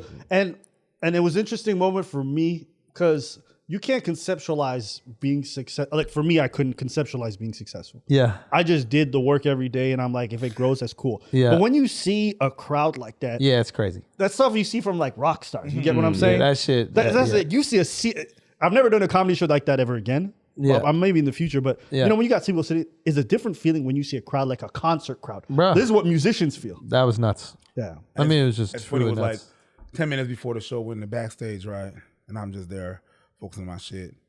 And he probably just went to see the crowd stack up. And he goes back in the backstage and he's like, "So, who's this for?" And I'm like, "They came to see us." Yeah. But it sounded so rude. Yeah, good. Let him know. I remember that. Let him know. And this motherfucker was like, "This fucker, yeah, it's us." I'm like, "Oh, my bad." And It's not. It's just. Yeah, you can see it. It went. Yeah, I had my machete eyes, right? Yeah, something like that. I hate no shit like that. Sorry about that. It's by the all way. good. It's all good. My bad. Did you? When was your first moment like that? Where's your first moment where you saw a scene and you were like, okay?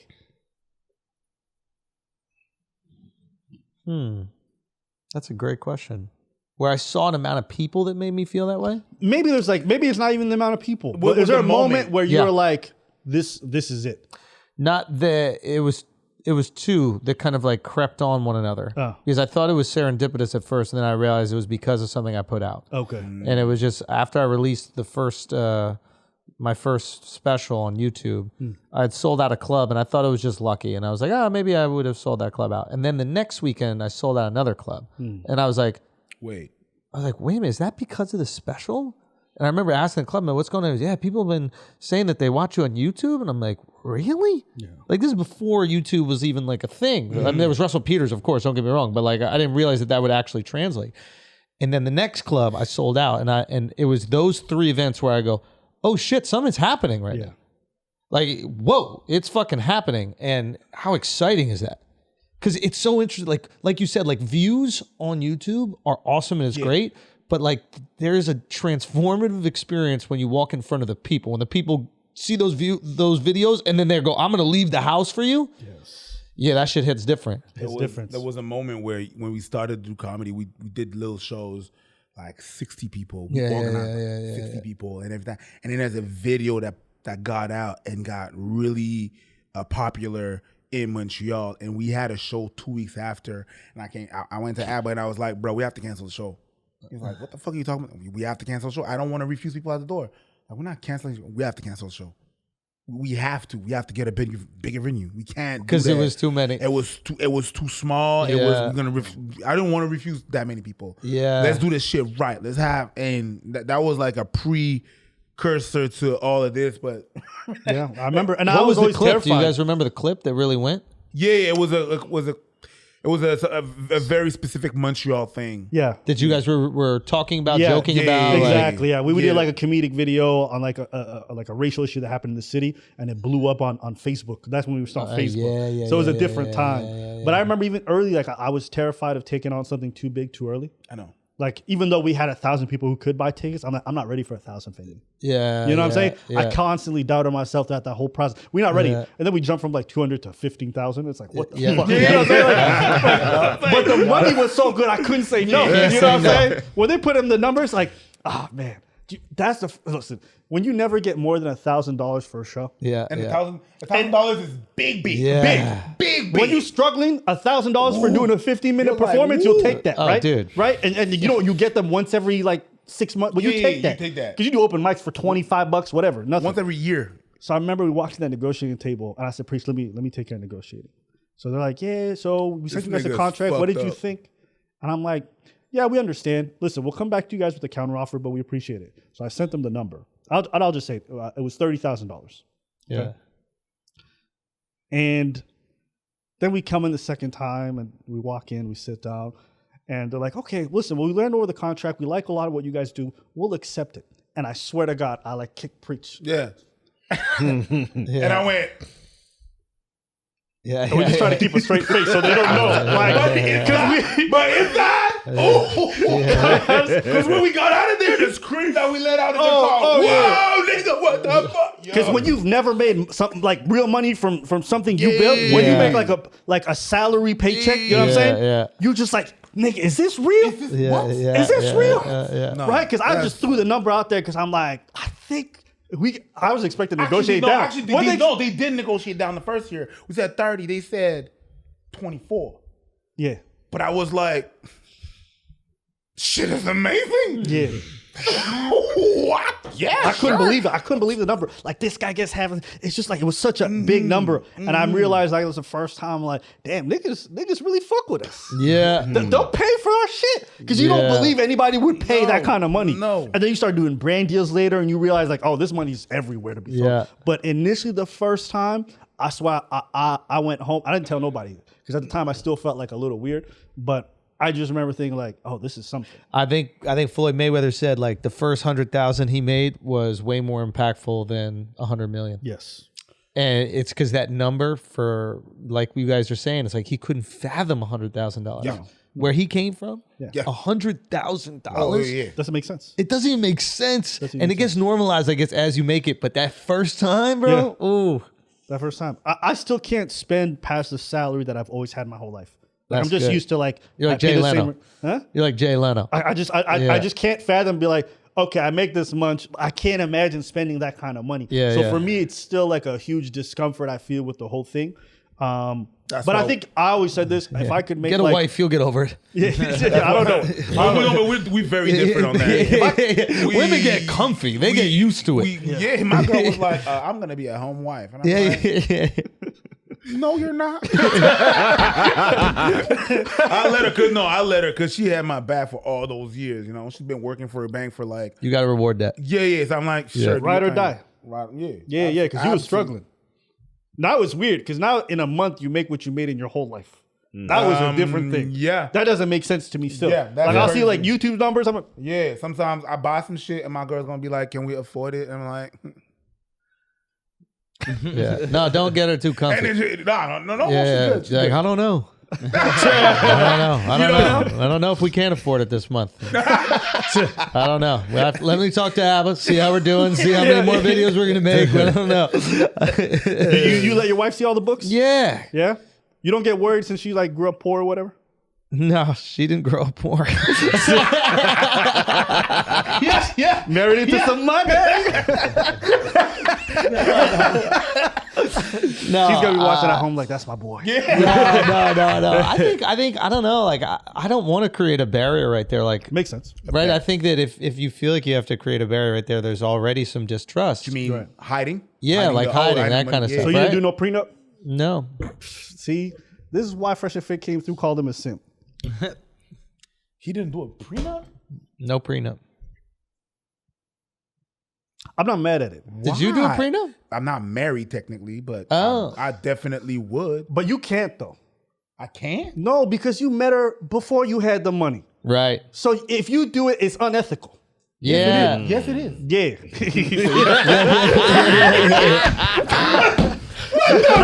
Yes, it is. Nah, and she was shooting with you in the gym, you gotta give her a cut. No, I don't.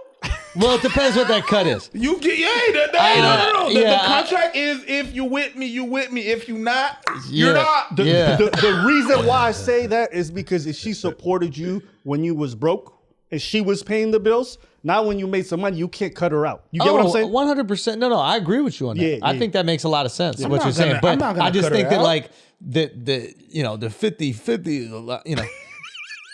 You know what I mean? If I'm shooting you rebounding, that's I'm like not gonna cut her out. But how you're not much gonna you get pay the half. rebounder.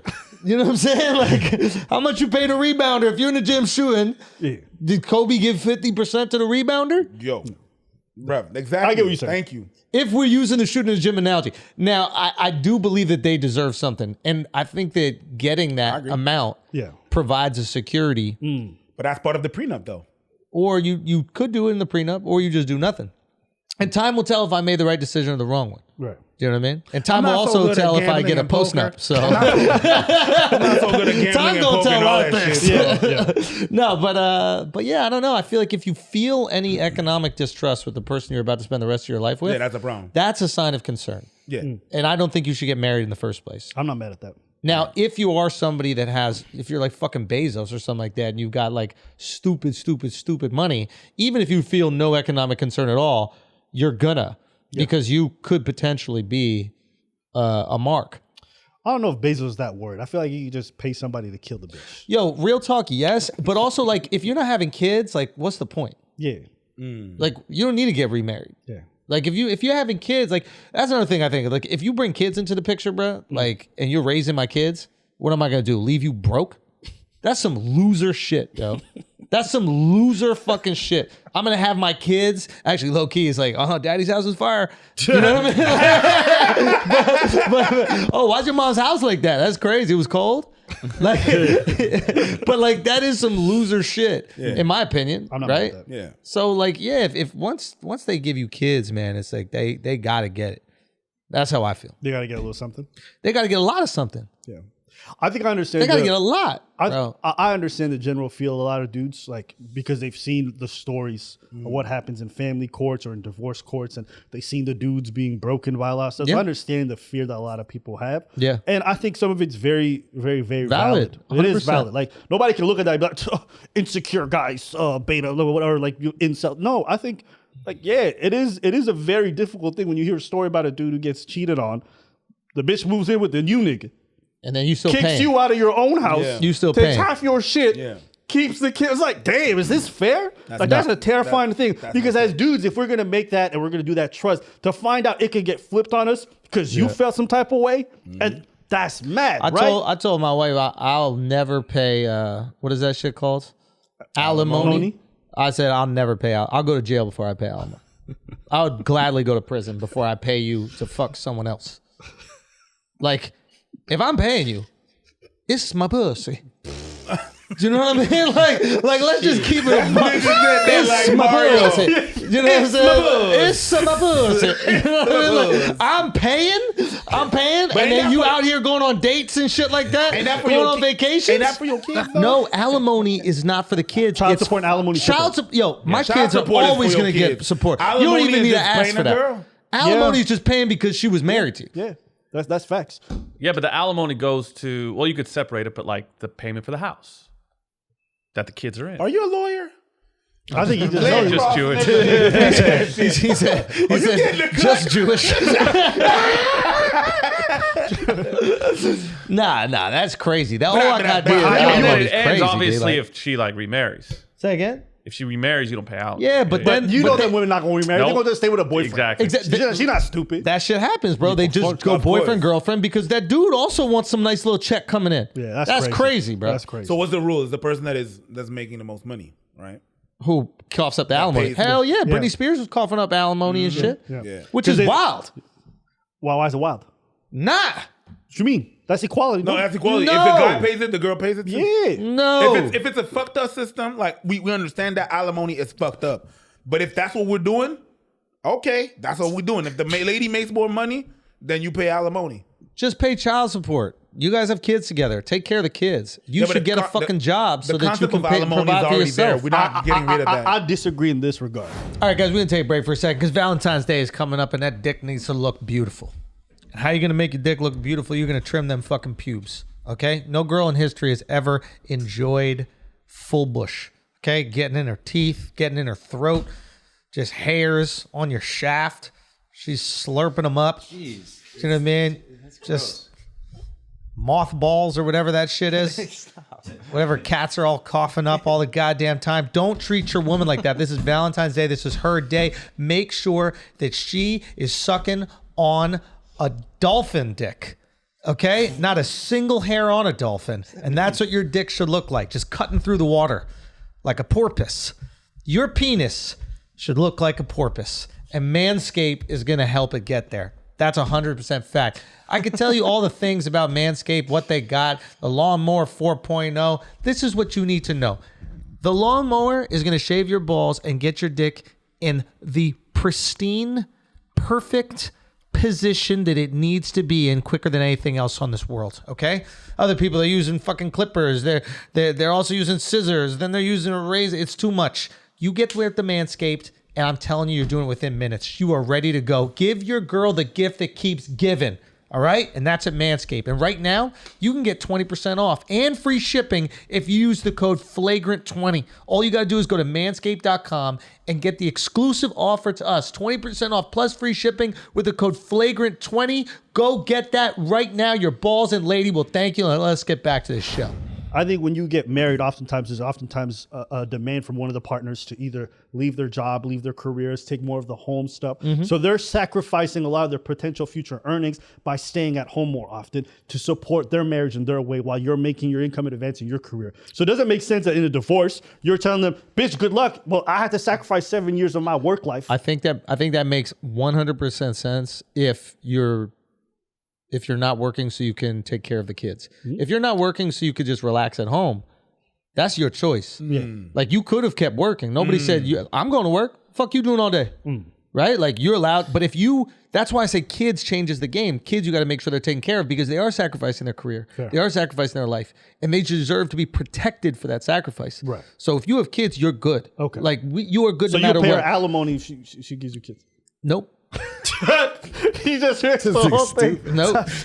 I'm not paying alimony, bro. He's giving a lot of child I'll pay a support. lot of child support, and you could call that shit alimony, but I'm calling that shit child support. Hey, them kids are gonna be supported, and you're gonna be supporting them kids, but I'm not paying you no fucking Hey alimony. man, all feelings, no facts. That's it, baby. No, 100%. Like if we have kids, you're gonna get taken care of no matter what. Okay. And what I mean by that is like you won't even need alimony because you're gonna get a percentage of what I have. Okay. Like alimony is just ridiculous if you're just getting a fucking chunk. I agree, man. You need more than the chunk. Yeah. That's crazy, bro. It's like Dr. Dre divorces his wife. His wife gets $100 million, and she's like, "But I also need you to give me $50,000 a month for what? Yeah. She said shopping, bro. Yeah. For what? Shopping. When Come she on, justified that shit, she said, Once you go to jail, she wasn't even trying. Yeah, no, that You gotta let I her don't know. I don't know if it's delusion or when you get at a certain point Nah. rich, Hey. you get all. I don't know what it is. I'll tell you what it is. Because no. It's in my pussy. Yeah, please It's do in it. my pussy. Please do it as a full Italian. They need it. It's in my pussy. Why? I need so much money to suck other dicks. It's my pussy if I pay the money. I could see myself going to Italy and then like going to a pizza shop. I'm like, yo, what's this sauce? And then just It's in my pussy. It's in my pussy sauce. It's in my pussy sauce. all this talk about alimony and child support, man. Shout out to all the poor people watching at home, man. Yeah. Shout out to all the poor people watching at home. Who just worked out their Hey, divorce man, I don't gotta quickly. worry about that. Yeah. That's crazy. All right, what y'all think about Jeff Bezos? Did you hear about this shit? The boat? The boat. Yeah. The boat is actually quite interesting because he's being positioned like he's this, like Bond villain. Because basically, to put it in perspective, he had this. Basically, the headline is like Jeff Bezos is having a bridge deconstructed to move his boat through. Historic bridge. Bridge, right? New bridges get no love. Yeah, bro. no one Don't cares be like a about these new 2000 bridge, fucking pronouns and shit. Real talk. So So he's having a bridge getting deconstructed. yeah, basically, so that the boat can pass through, right? And I saw the headline of the story, and I'm like, man, this shit sounds super fishy. Because one, why would anybody be on a fucking yacht in the Netherlands in February? Like, that's just not yacht weather. And then I found out that the company that's building the yacht is in the Netherlands. They agreed to build it. You know exactly how big that fucking yacht was supposed to be.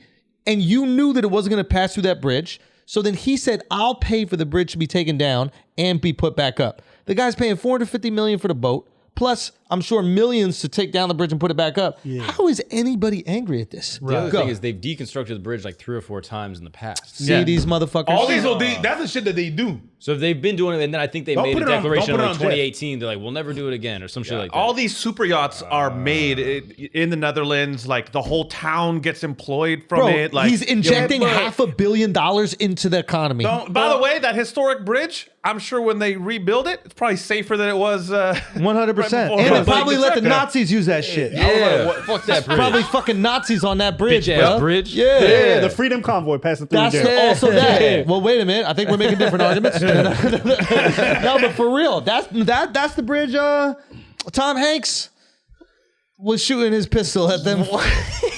You don't remember that? What's that Private movie? Ryan? Saving Private Ryan, bro. That was the last shot in Saving Private Ryan. I was drinking beer. That was the last shot. I don't know why I believe that shit. Yeah. You're Chris Hansen, but for Muslims, bro. That's fucked up. Why do we care about that shit?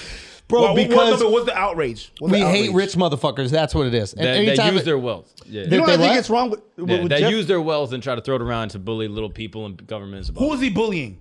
That's what the perception Townspeople is. that can't use the bridge and they're touching something historic. all them are employed and- by it. No, I know you know this, but like we make it look like he's actually, you know what? This is just white people being inconvenienced. Yep. This is white Karens, bro. This is just Karens being Karens, bro. Yo, your bridge is down. Figure it out, bitch. You know what I'm saying? Just you can't swim. Do we even know if the Dutch people were even mad or it was someone else that heard the story? And, This is Americans for sure. Yeah. This is us. Oh my God, what are you doing? Oh my God, like seriously, a whole bridge. Who does that? You're Like, who American. seriously, Actually, phenomenal. fucking who? Like, shut up. Shut your whore mouth. Why are we so upset? Yo, shut your whore mouth is great. That's great, bro. I need that recorded.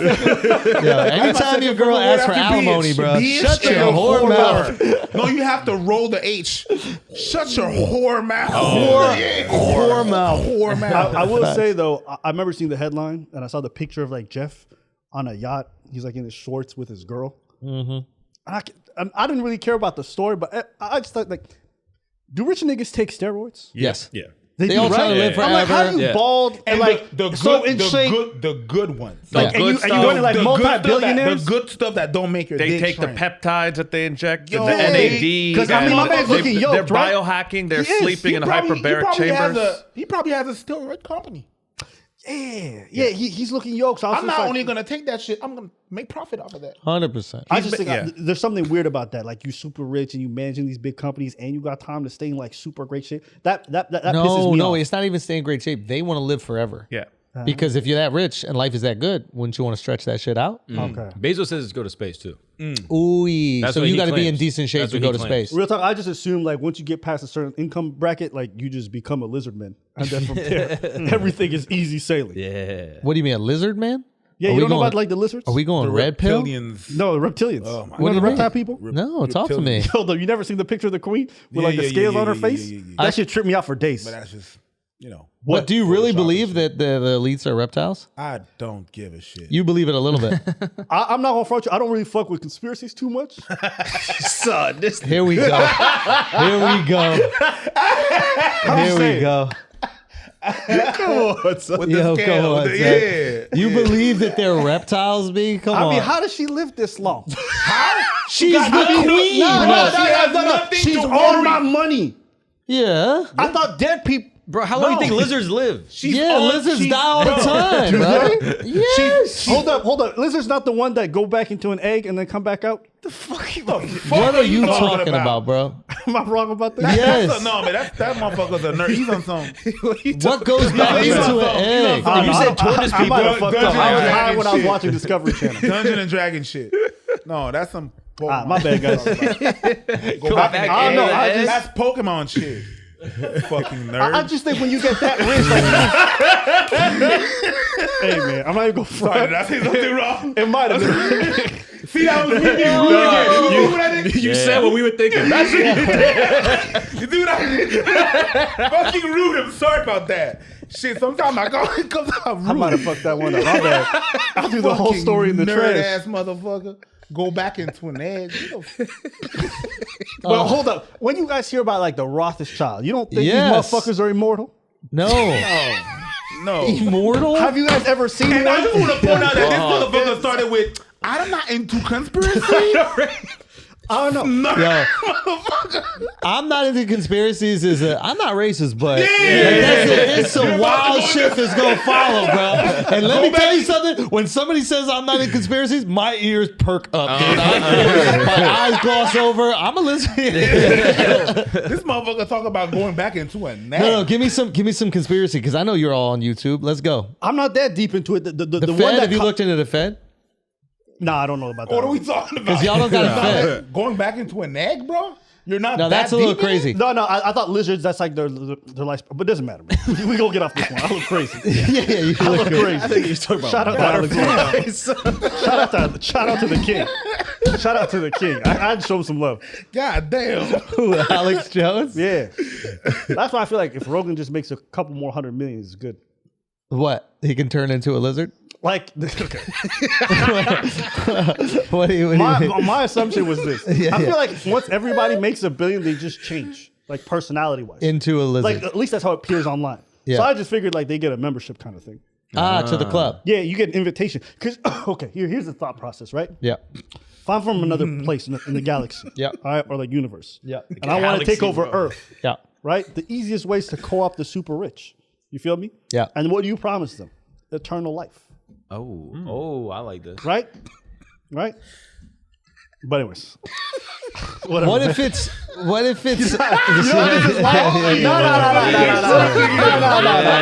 No. Talk that shit, bro. I fucked up. You know what I fucked up? Go on. Yo, talk that shit, all right, but let's Nah, because go. y'all look like you guys were dialing a mental hospital like while I was talking. All right, hold on. While we're on this, give us some feelings, no facts, so we can really this is the perfect inspiration for feelings, no facts.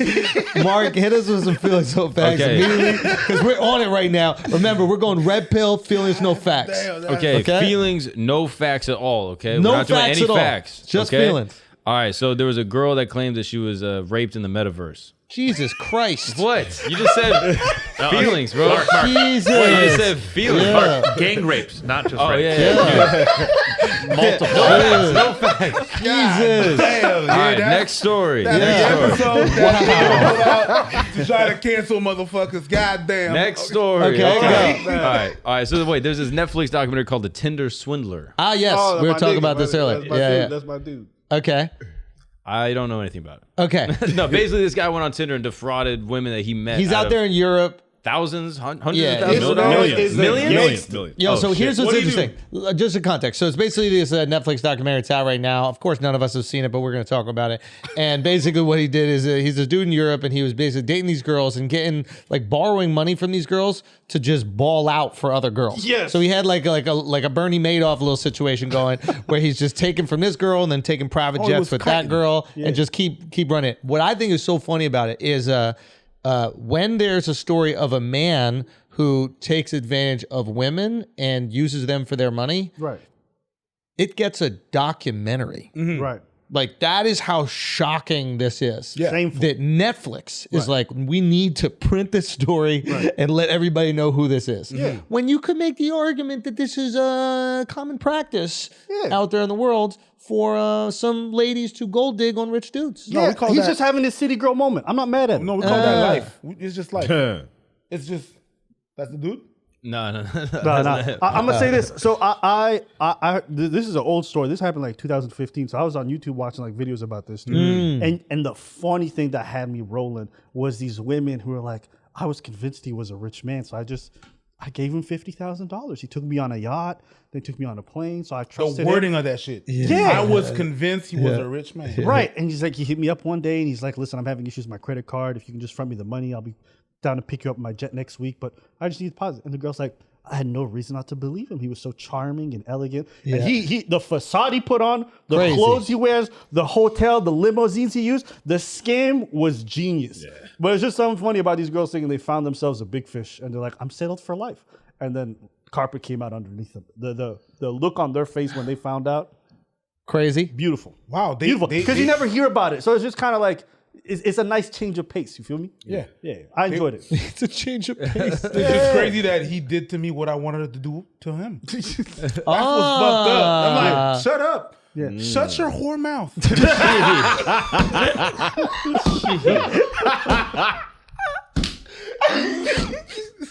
But yeah, this guy's a master swindler. He did stuff in Israel, went to jail for it, and then after he got out, went to Europe, started defrauding all these women. His commitment to the game is what I'm impressed by. I mean, Because you have to understand, he's rolling with high stakes. and if you're pulling it off in Israel that he was doing it and got caught, it's Yeah. like that's the NBA, and then he's going to Finland, and then you're doing pickup games at the 6th grade basketball court at that point. Like Easy. it's easy stuff. Easy. That's funny. Shout out to him. What's the guy's name? Do we know? His many. Who It's, you got? Oh, that's right. He is many. Simon Lviv was like the main name that they use in the documentary, but his name's Shimon. Juliet. Yeah, some last name I can't pronounce. Yeah, some shit like that. And did you watch the documentary? Yeah, last night. Was it crazy or what? I put it at 1.5 speed because it was so good that I was like, I need to know what happens. It's so good. yeah? Did they show the girls? Were they hot? Yeah, there's 3 girls that Hot? they show. They were hot. Yeah. Yeah. Really? Well, they're also, they were like mid-30s, like they were professionals, like mid-30s. So that was like 7 years ago. So that, white women age like bread. So they don't look good now What type when they of bread? interviewed them. Yeah. But What back type of then, bread? They were hot. Yeah. What type of You ever bread? seen a McDonald's? Wonder Bread. Yeah. Wonder Bread? All right, fair enough. Wonder Bread, I think ages good. That shit stays looking like Wonder Bread forever. Does it? Yeah. No, Wonder Bread be getting fucking rotten, bro. Nah, it just dries out. It's all processed. You're just used to Wonder Bread. Shit. Yeah, those women were smoking. Like, you watch the old videos of them, they were hot. Really? Shout out. Yeah. He had to go for women like who are about to hit their peak and like peter out. because they had money in the bank. He couldn't go for 20-year-olds. So he's picking young, like professionals that were established, had good careers. Very smart. That's smart. Because you saw the way those women dressed. They're They at were the dressing age where classy, they want a right? kid They too, asked for probably. it. Is that Yeah. what you're saying? They were asking for it, No, dressing this like is not that? the metaverse, bro. What? Oh, sorry, dude. My bad. All right, Can let me you chill imagine out. being in the metaverse and being raped by a dude who sounds like fucking Can you Mark imagine staying Zuckerberg? there for the other guys? Just yeah. take off the fucking Oculus, right? I'm not going front. I'm ready for like virtual reality sex. What do you mean? I mean, I've tried virtual reality stuff, and I'm like, I wouldn't mind. Because, you know, they're already doing surgeries where some motherfucker puts his hand in a glove, and he's in like United States, and there's somebody in like India who needs a heart transplant, and the surgeon's doing it remotely. Shit, I didn't know that was So imagine there's just some girl in fucking Ukraine, and you're like, you want a hand job from her. She puts her hand in a glove. You put your shit in a pocket pussy. You feel me? Yeah. All right, man. Y'all looking at me Problem like, is, Yeah, no, let him go. Let him go. This is good. man. I like when you get passionate about your things. I'm just saying, wouldn't that be crazy? Like, you could do long distance. It would change long distance forever. Yeah. You can't fuck a girl, but you can. Yeah, but And you can here's the give her thing. bigger titties. You can like update that shit. But here's the thing: how do you know that it's a girl? Exactly. And how do you not know that it's just preach fucking around with you in the next room? I would- Like, I bet this dude would let me jerk his ass off. This dumb motherfucker. Hey, yo, don't put metaverse moves in my Oculus. I guess. That's what we doing. You just fuck up and actually speak in your voice. He's just like, shut your whore mouth, preach. And I'm like, is that preach? And there's like, update. Open your whore mouth. No, that virtual reality sex is going to be crazy because a lot of dudes are going to get catfish and they're not going to care. No, they're not. And that's the thing that's going to be interesting. Like, that's what I'm curious about the metaverse. Do we really start? All right. Do we really start letting people identify however they want to identify when you get in head from some fine girl, right? It actually is a dude Right. in Albuquerque, right? Right, But right. his avatar is super fine. Right. Are you going to go, well, that he identifies as that? I got head from a girl. Right. Now, do we accept people identifying whoever they want when it benefits us? When we're getting our dick sucked from the people we want? Yes, that's the key. That's the way. Yeah. That's the way. What are I you feel saying? that way about trans people. Like, if you didn't know and you busted, like, what's the issue?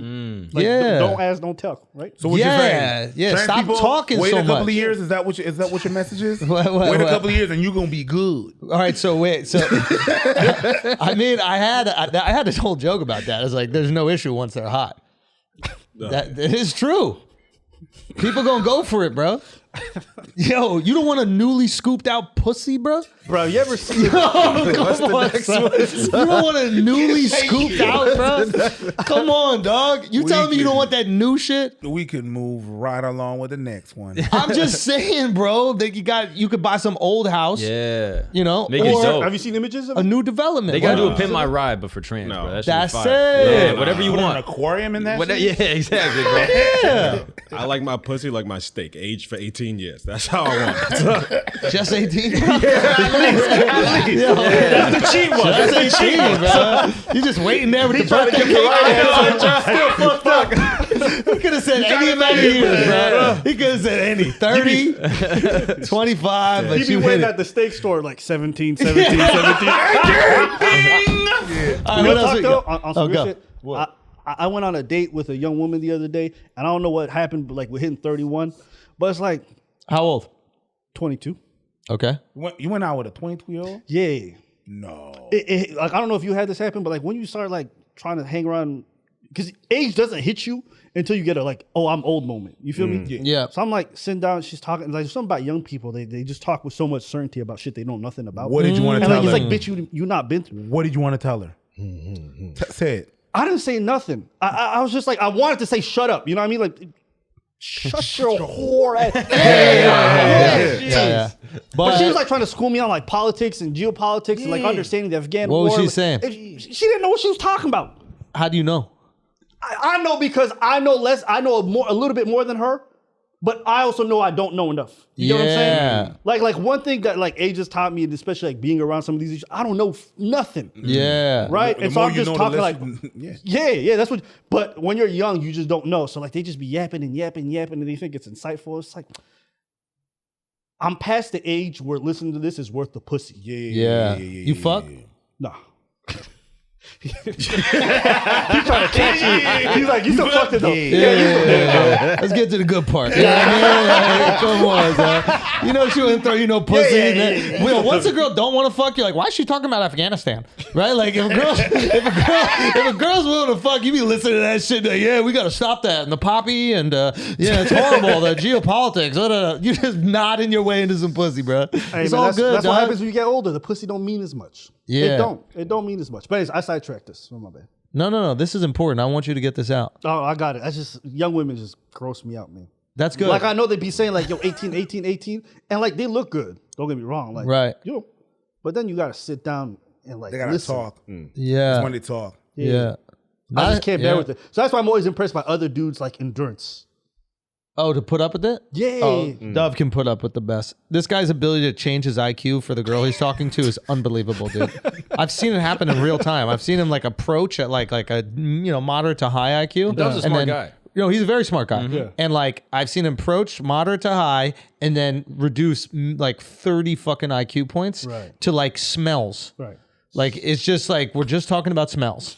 And it's just like, oh, is that your perfume? And then she's like, yeah, how'd you guess? And he's like, oh, I know this one. And she's like, oh, yeah, I like that one. And it's literally just like Why does he speak like fucking five the senses, bro. He just goes to the five senses. Touch, smell, see, right? You're like, what's your favorite, you like colors or whatever? And then, yeah, I like colors. Yeah. Very base. Good. Food is good. I love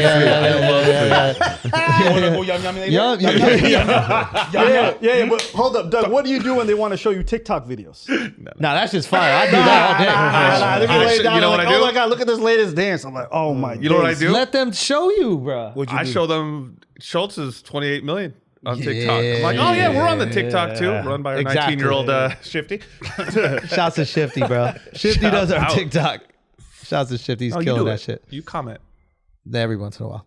Actually, no, I don't even think I'm signed into my TikTok to comment. If I'm being honest. Don't ruin it for the fans. Cut that shit out. Cut that shit out. Hey guys, it is what it is. Enjoy the content.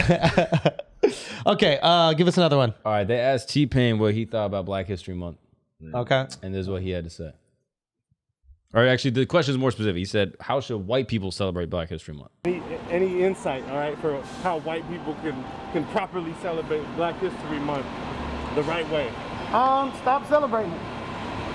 I don't think we should celebrate Black History Month. I think we should just have history. I don't think it's they overshot it. We don't want our own shit. You're separating us again. We want to be part of history, not just 1 month of it. Like we want to. So yeah, that's what he said. I don't think we should celebrate Black History Month. It should just be history. Damn, I didn't know Bane had an opinion on that. Gucci Bane. What do you think, Al? He sounds like me with that steak line just before. Like he thought it was good, and I was like, fuck. Yeah, I think my experience and preacher's experience a bit like, especially mine. I grew up a large part of my life in Ethiopia, so even like identifying as black was a bit of a weird thing because I just identified as like Ethiopian. Yeah. Right, my blackness was never really something I considered because I was Everybody's just the norm. black. Yeah. Right, so it wasn't until I immigrated to North America that I understood what like the color of my skin meant within a greater context of a society. Yeah. So I think then I became more sensitive to like, okay, that's why black folks have this initiative or they have this going on. Like I understand the need for something like this. Yeah. So I don't get too mad at it. I think for me, it's like I've heard this rhetoric. It's nothing new. We hear this like every year, pretty much. My personal take on it is like if black folks aren't bothered at, if I can't see any net negative, then I'm cool with it. I don't I don't know why it's like I don't know why people get so up in arms and being bothered by like, you could teach it every year. It's like, yeah, you can teach it every year. And you could also highlight it this year and this specific month. Doesn't mean you have to stop learning about it later on. So that's my thoughts on it. I mean, if it can just prevent people to be in my position where I'm in the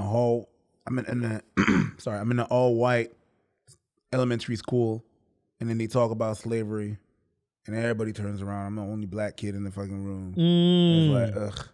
It's like they're not talking about history; they talking about me. Oh, is that what happened, bitch? I don't know. I wasn't there. Yeah. It's like, so if they can have a month, whenever they talk about black history or black people, they always talk about slavery. Can we talk about other people and everything else, like the before?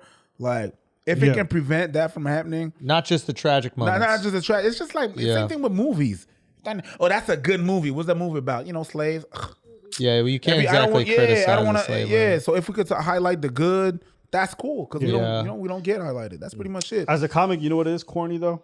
Every time Black History Month, I could be putting on all kinds of lineups. It's Christmas. Yo, if you want to make some extra money, it's kind of cool. But like, I be getting booked on all kinds of crazy shows. I'm like, But it's this month again. And the same venue. My paycheck all of a sudden look a little bit different. And the same venues a couple months before, like, we already have a Black comic book. Yeah, you know what's weird about that, especially with comedy, is like, February you get all the shine you want. But I remember, like, I don't know, like comedy is weird because I ask comedy clubs, like, why is the lineup like this? And I've heard so many club owners say, like, I don't want to have more than one Black comic on the lineup. They've just said that to Oh you straight up? yeah. It's just in Canada.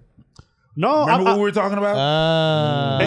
how about I tell you, whatever we had here, they have had here as well, maybe just a couple years back. But I've heard that. I've heard that enough times. And even speaking to older comics, they'd hear stuff like that. But I never heard that in French comedy, though. Because they don't want to turn it into an ethnic night. In English comedy, I heard that. Yeah. But in French comedy, I don't hear that. Interesting. What I heard, though, is like, maybe some people don't get accepted in comedy school, which is a concept that they have in Quebec. Yeah. And your thing is too ethnic, but that happened to one of my buddies. But other than that, in French Wow, that's comedy, interesting that they're just so like blatantly honest about it. I mean, I'm sure it's the same thing here in the States for some lineups. I think that they would do it, but they just wouldn't say it like that. Yeah. There's they almost say a it like comfort in saying it like that because now you know it's not your comedy that's fucked up, it's their racism. Yeah. Whereas before that, they'll just be like, sorry, you're not funny enough. And now you got to walk around going, but I'm funnier than these motherfuckers. Why are they saying I'm not funny enough? we already have it. I think It's same outcome, but at least you know it's not something you could control. I noticed when rich people get comfortable, Yeah. they start talking crazy. Like, really? Yeah, because Like of nothing course, can like, affect if them they anyway. if they really feel like nothing can affect them, they'll just say what they think, and they might have some crazy Yeah. thoughts. Like how many of those NFL owners, amongst other NFL owners, say the wildest things about athletes, right? Like you remember that prison comment that one NFL owner said. He said we have the inmates running the asylum? the asylum or whatever. Yeah. And that sounds crazy. Imagine what they saying when you're not around with the newspapers, when they're just talking to staff. That's why when these NFL coaches come out and they say, oh, this owner said this, or this Yeah. owner said that, or they told me like, I don't want too many Black players. I want to bounce. I believe it. Yeah, I don't think a coach has ever said, I don't want too many black players. No, I don't think so. I don't think that's ever happened in the history of integrated sports. I bet you though, Yeah. before the integration of Black players became super common, there's definitely coaches or owners who would have liked to see a lot of white NFL players. Oh, of course. I mean, dude, Before, like, it was the winning ticket to get Black folks. 100%. Utah Jazz has still got white people, and it's like I think that there's by design here, right? It's like the only team that's got multiple white people, right? Yeah. So like something's going on. We It's kind of always had that. In hockey, kind of have the same. The thing least with jazzy language. team. The least jazzy team. And for the Canadians, we kind of have that same thing where they absolutely want the coach to speak French. Yep. Which has nothing to do with the fucking game. But they absolutely want the fucking coach to be, but he's French. He's not a Quebecer. He's not. They're really adamant about that. That language shit is weird. So they'd rather have a shittier coach. Yeah, but he speaks French. But he speaks Same with the French. players too, right? Like Same they with want the- all the same- players we have. same, like, same. Yeah. See, I don't respect that Yeah, because you're just not competitive enough. Like let's win. You should want to win. identity is more important than winning. Because for them, maintaining their identity is a win. I'm serious. Dead ass. Yeah. How about this? How many times you heard someone say, I don't care how much money my kid's partner makes. I just want them to be the same culture. For them, the identity is more important than the quality of the partner. In Quebec, you're Quebec first, Canada second. 100%. Yes. 100%. Yeah. Akaash will sit here and tell you, right? Like, he had to get a brown girl. And his parents probably wanted that for him. He could have got, like, hypothetically, I don't know his wife. I'm not saying anything like that. Yeah. But, like, let's say if there was, like, a woman that much kinder, much better, whatever. Yeah. His parents still would have wanted him to go with the brown girl. Because identity matters more. Interesting. Yeah. It's like that. Identity or culture? But that's just a Same, form same. of Different identity. Which Right. identity. Right? Your race, your culture, your income status, whatever it is. Those are just different forms of identity. Yeah. Yeah. I guess that makes sense. Shit. Well, okay. Feelings, no facts. Maybe we talk about Awkwafina then. Yeah. So like Awkwafina is this actress. You've seen her in Shang-Chi and a bunch of other movies, Crazy Rich Asians. And she keeps on getting criticized for using a black accent. She's an Asian actress. She's half Korean, half Chinese. Friend of mine, we did, back in the day, Girl Code, I think it was together. But, and she just keeps on getting criticized for using this black accent. And, well, first of all, what do you guys think about it? Is it her accent? So here's the thing. When you're from New York, She's from New York. she's from Queens. So it's like, What are we talking about? like who you growing up, and see, that's the thing that maybe you guys understand as like Canadians, but like black people that are from Canada, because like you guys have an accent from your part of Canada. Yeah, I understand. Like y'all sound like you're from Quebec. Okay. It's different than when you're from Toronto. And the Toronto accent just popped up like a year ago. Like these motherfuckers sound like they were from New York 5 years ago, and now all of a sudden it's ting ting ting. Yeah, right? It's like everything is ting ting, right? Like Hey, yo, waste man. Yo, the youth's a waste man. It's like, and I get it. I'm You're gonna defend Toronto for they've been saying that. They've been saying that, but now it's mainstream. No, but they've been on that because too. I hate Toronto, so keep going. no, I love Toronto. I love Toronto, but it feels like they're adopting an identity. Like if you listen to Tory Lanez talk, he talks he's from New York. What do you say, my guy? Every once in a while, you see that shit. So, but I think that they're adopting identity that are from the influential cultures that are in the city, Yeah, right? sure. And that's what we all do, right? So if you grow up in New York, yes, you're going to code switch. I'm going to speak one way around my parents and one way around my friends. Yeah. And I think that we all do that. Yeah. The crazy thing about her and why I always defend her is it's like, what accent you want her to have, yo? She got to have an Asian accent? Is that what you want? Or she got to talk white? What you're basically saying is, hey, you got to talk white. And the reality is she grew up in Queens, maybe grew up with more black folk than she did white folk, and that's going to be the people that influence her accent the most. 100%, right? 100%. If she grew up in Queens, Bruh, I know. she's around. I tell her this all the time. I'm like, yo, that's yours. You're a yeah. product of this city. Don't let anybody tell you how you can or can't talk. Now, here's the thing. I do understand the frustration, and we were talking to our boy Derek Poston, who opens up on the road for us, and he was bringing up this point. I understand the frustration of black people where he's like, yo, if I, quote unquote, black scent it up, I'm scary or dangerous to people. When other cultures lean in, it's endearing or funny. It's funny that this Asian girl has a blacker, quote unquote, but we would call this a New York accent, but if you're not from New York, it's a black accent. Like that is all of a sudden comical, right? So it's like, I understand that frustration. If you're black, you're going, yo, why when I do this shit, it's fucked up and dangerous, and when this Asian girl does it, it's hilarious. Yeah, but that's just comedy's weird like that. Yeah. It's not precise. But besides that, yeah, she's from Queens. She it's like that. People, it's not Asian people that speak like that. It's people from Queens that speak like that. Yeah. I mean, That's how I feel. didn't Will Vicky get the same treatment? Well, Nikki. Well, Vicky. No. Well, Vicky. Well, Yeah. Nikki. Yeah. Whatever. But where is she from? I'm pretty I sure have she's no from idea. like Houston or some shit, but that's her accent, right? From what I know. So my thing is this. That might be a little cat. Yeah, I don't know. I'm pretty sure that's her accent. But the main thing I was going to say is I think it just comes down to the context. I understand the struggle.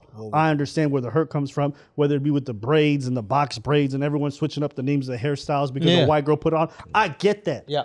But we can't throw away context because you feel that outrage. You got to understand, like, there's an individual on the other side of that you don't know, that you are crediting to a group think or a group idea, which is the same issue that you have being dealt to you. You get what I'm saying? You're being marginalized.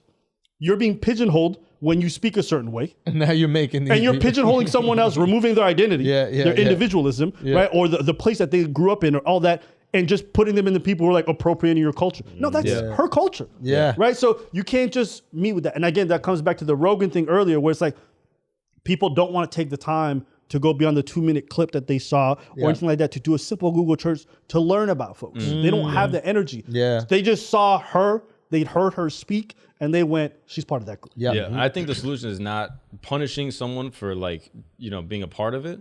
It should be trying to create a more accepting society that doesn't feel uncomfortable when black people talk black.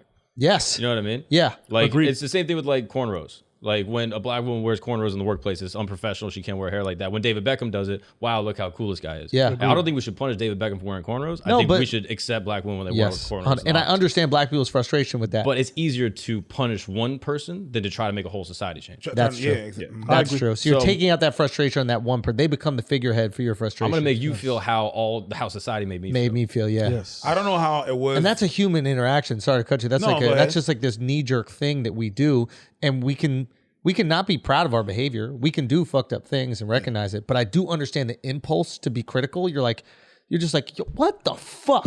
Yeah. I've been doing this shit and it's a problem. They do it and it's celebrated. But I like what you guys are saying. At least that you have the context to go like, that's where she's from. That's how the fuck she talks. Yeah. Because if she spoke in an Asian accent, nobody would be upset about it, even though it wouldn't be natural for her. Right? Nobody would say a single fucking thing. Yeah. Because she's conforming to our idea of what it should be rather than what she 100%. Which is kind of that's fucked up. That is fucked up. That is fucked up. That you should speak like that. I don't want to be that guy, but I'm like, aren't you going to doing the same thing? Yeah. How about this? A black person grows up in the suburbs, doesn't speak like they're from the hood. They get on television, speak the same way. Everyone starts looking at them funny. Every time. Why are you trying to be white? No, it's the environment. Bro, the that's where they It grew would up. be weird if I hear some guy who grew up in a gated community, like it's like when I hear these rappers who grew up in gated communities talk about, we shooting through keypads and all this stuff. Like, nigga, you live behind a gate. Like, why you talk about thug life? That's not you. That's inauthentic. Yes. That's the issue. But you being true to yourself and talking about stuff that's real for you, now you're being white. So it's like, But I get this I get that all the time because in French, I don't know how Awkwafina got brought up and anything and stuff. My parents came here and they understood what having an accent and what not bothering people. And so I was not allowed to speak Creole with my parents. I was allowed to speak Creole with my aunts and my Extended family, but with your parents, but my French. parents, no, it was French. Because they wanted you to be nice at No, because French. they understood Yeah. that the importance of having a good French. Yeah. Right? And when I step in interviews sometimes and I speak French with the interviewer, which is a French Quebecer, I speak Quebecer, which is different type of French with its accent. L'accent va être différent. Ça peut être un accent genre de la France. What I said was the accent's going to be different. It's not going to be like an accent from France. Right. My black followers are like, why are you trying to be white? I grew up like that.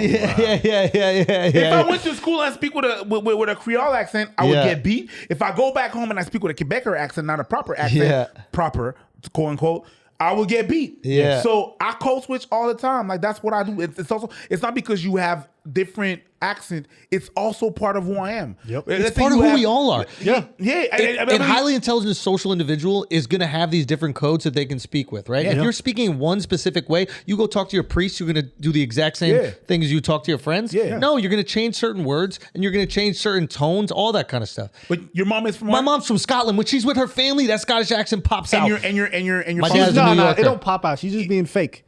Yeah, she's fucking fake. fraud. Yeah, with her But Scotland. so Yeah. you're not New York. You're not 50%. You're 100 and 100. Yeah. And that's all you are. Like I can also be all that and all that. She can be Asian wherever the hell she's from, and also from Queens, and be part of that. And that makes who she is. But the thing is, people want a clear distinction of what you're like that, you're that. Yeah. I see Asian. Satisfy my feelings. Yes. You should satisfy my feeling. how Yeah, I it's see selfish. you. And I don't understand how then it's fake. It's not like that. It's not exactly like that, but whatever. Again, I think it goes back to that whole thing. We're trying to cope with this influx of information, these new faces, these new people, and we don't have enough time to see them as individuals. So we place them in groups so we can understand them. Yeah. I think a lot of these issues, Thinking's hard, bro. whether it's like Thinking is misinformation, all this stuff, is just a reflection of like the new technologies that we're absorbing, that our brains and we're not meant to see millions of people. We're not meant to scroll and see a different person. Our brains have a hard time internalizing all this stuff. And so we're having like these malfunctions where we're having almost like inhuman responses to other human beings, but it's impossible to be empathetic, to be kind, to be understanding with millions of people that you're seeing all the time. Yeah. So You have to I think that's filter all just that an shit issue. and put it in a box. Exactly. And make it quick for you to process. Exactly. All right, cool. And Asian, you have to speak. What? Why did you? Yeah. Here's an example. I'm walking down the street, and this I do something. Like you see somebody, they look threatening. You're just gonna assume that about them. You're gonna profile them, right? Yeah. You're gonna act accordingly, right? If I see a bald white dude with like tattoos and I think he's a skinhead, I'ma just move accordingly, right? That's who you were imagining? Yes, that's all. Yeah, that's what scares me. Oh, yeah. Me too. Yeah, truckers. Fucking So- trucking. yeah, freedom convoys coming through. So you do that, but you have to imagine we aren't built for that, because if you go back a long time, you had your village, you had your neighborhood. Yes. And people close you to knew everybody there. Yeah. It wasn't normal to walk across somebody who looked threatening because you knew everybody. And if they weren't there, everybody's like, yo, who's that walking through our street? Yeah. So we have to also acknowledge that everything has changed so fast and we haven't adapted. Exactly. Yeah. Exactly. White people are good. Can I ask you one question? Yes, Miles, go. What if someone takes a New York accent? What if they don't have it? Happens. I have a prime example. Who's that? Canada's most handsome man, Ryan Gosling, has a New York accent. Has a New York accent, yeah. New Yorker. Not New Yorker. He's Canadian. Yeah, he grew up wanting a tougher accent, so he started copying Marlon Brando as a kid. How do you feel? Now, Is he stealing your culture? Now, that is different. He's appropriate. But if you're someone who lives in New York for an extended period of time, you're just going to speak like us. Yeah. It's just what it is. It's like, how many years? Not only is it cool, yo, I bet you if we were in the South, if I lived in the South for fucking You're going to have a twang. 3, I'm going to start having Southern. Dude, when we were in Miami, I bet I started saying bro more. Bro, you were Cuban. Bro. You were Cuban for 4 I am months, a Cuban. bro. I am Cuban. I am Cuban, dude. How many Cuban Cubanos hair. did you eat? The I didn't eat overrated not sandwich. one fucking Cubano. I don't do that shit, dude. Yeah, I get you. That sandwich is poor. Everything about that sandwich is poor. It should be wrapped in plastic. Yeah. That is a poor fucking sandwich They brought right their there. communism food. Yeah, they're not. Why? We're not allowing Leave that back shit. home. Leave it, bro. Nobody trying to eat that. Pues jamón and queso and It's ham and pork. yeah. Yeah, double up. Yeah, With a it's pickle? like, what's With a going pickle, on, it's fine. dude? Yeah. But if you understand the food situation in Cuba, you can't be too mad at them. That's right. It's the best they could do. Yeah, but they're here now. Bro, Cuban food's fire. Stop What are you talking doing about?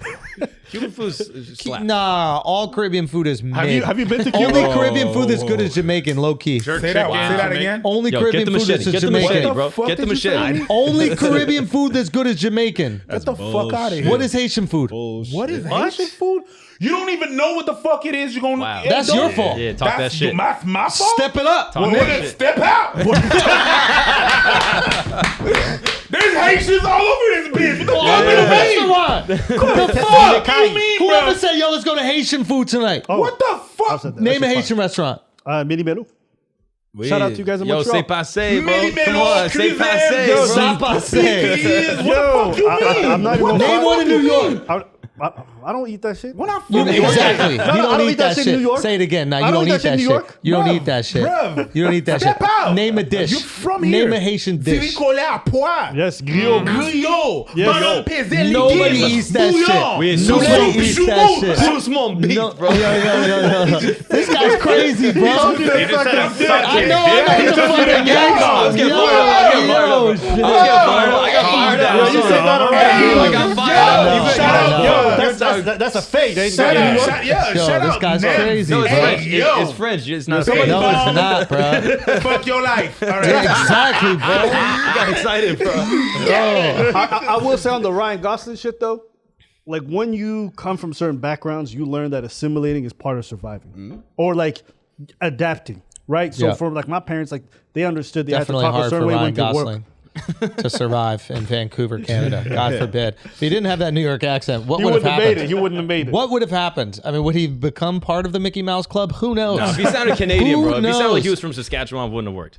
Try to smooth talk as Ryan Gosling from Saskatchewan. Yes, it probably wouldn't have worked. But survival's maybe the wrong word. Maybe not in regards to Ryan Gosling, but I do know, like, so for some folks, when they immigrate to a certain spot, they start taking on the accent. Like, yes, they weren't born there, but I understand a portion of why they do it because it just, you don't want to stand out because standing out oftentimes is a bad thing if you want to just live a being simple a life. prey. You just want to go to work and like not have your boss single you out because the way that you talk, he worries that it upsets customers or whatever. So I'm not mad at it because I understand why it's there.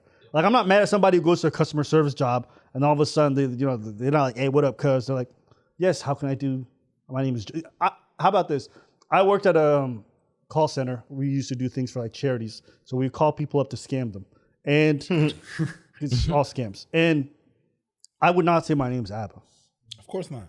I'd say, hey, my name's Michel. I would say in the French accent. And I'd be like, and I would notice that the customers were more receptive to me once I had a name that they could identify with. When I used to call it Abba, I used to have recordings of it. So they would just hang up. So I learned that if I wanted to keep this job and to make money when I'm struggling, I had to adapt my accent. So, yeah. Oh, yeah, they would just hang up. Yeah, you go to bodegas in Canada. I don't go up, hey, what's up? No, I speak like them. Hey, comment tu vas? En forme? Ouais, parfait, mon chum. All right. Moi, je vais te prendre un chip. Hey, mais moi, 20 piastres à deux. Yeah. 20 piastres à deux? All right, parfait, mon chum. And I'm like, they're like, oh, he's us. He's cool, not a threat. Yeah. We good. Yeah, I think it's natural to do this. Yeah. Yeah. I think that's normal. Yeah.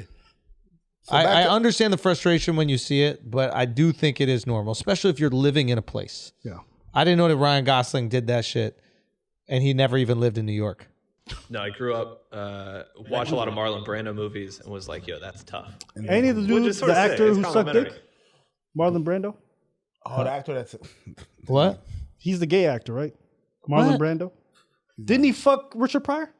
Whoa. Richard Pryor said some shit about... I think I'm pretty sure Richard Pryor sucks some Marlon Brando. I'll look it up. Yeah, he said something. Yo. You didn't know he was gay? I did not. Was it Quincy Jones that said that? Bro, I'm not crazy, bro. I'm not crazy. Nah. Y'all not gonna look at me like this is the fish people. This is not some lizardman shit. Google that. So I'm not this crazy. is an article from TMZ. Says Richard Pryor's widow says yes, he did bang Marlon Brando. Let's go. Yeah. Sorry.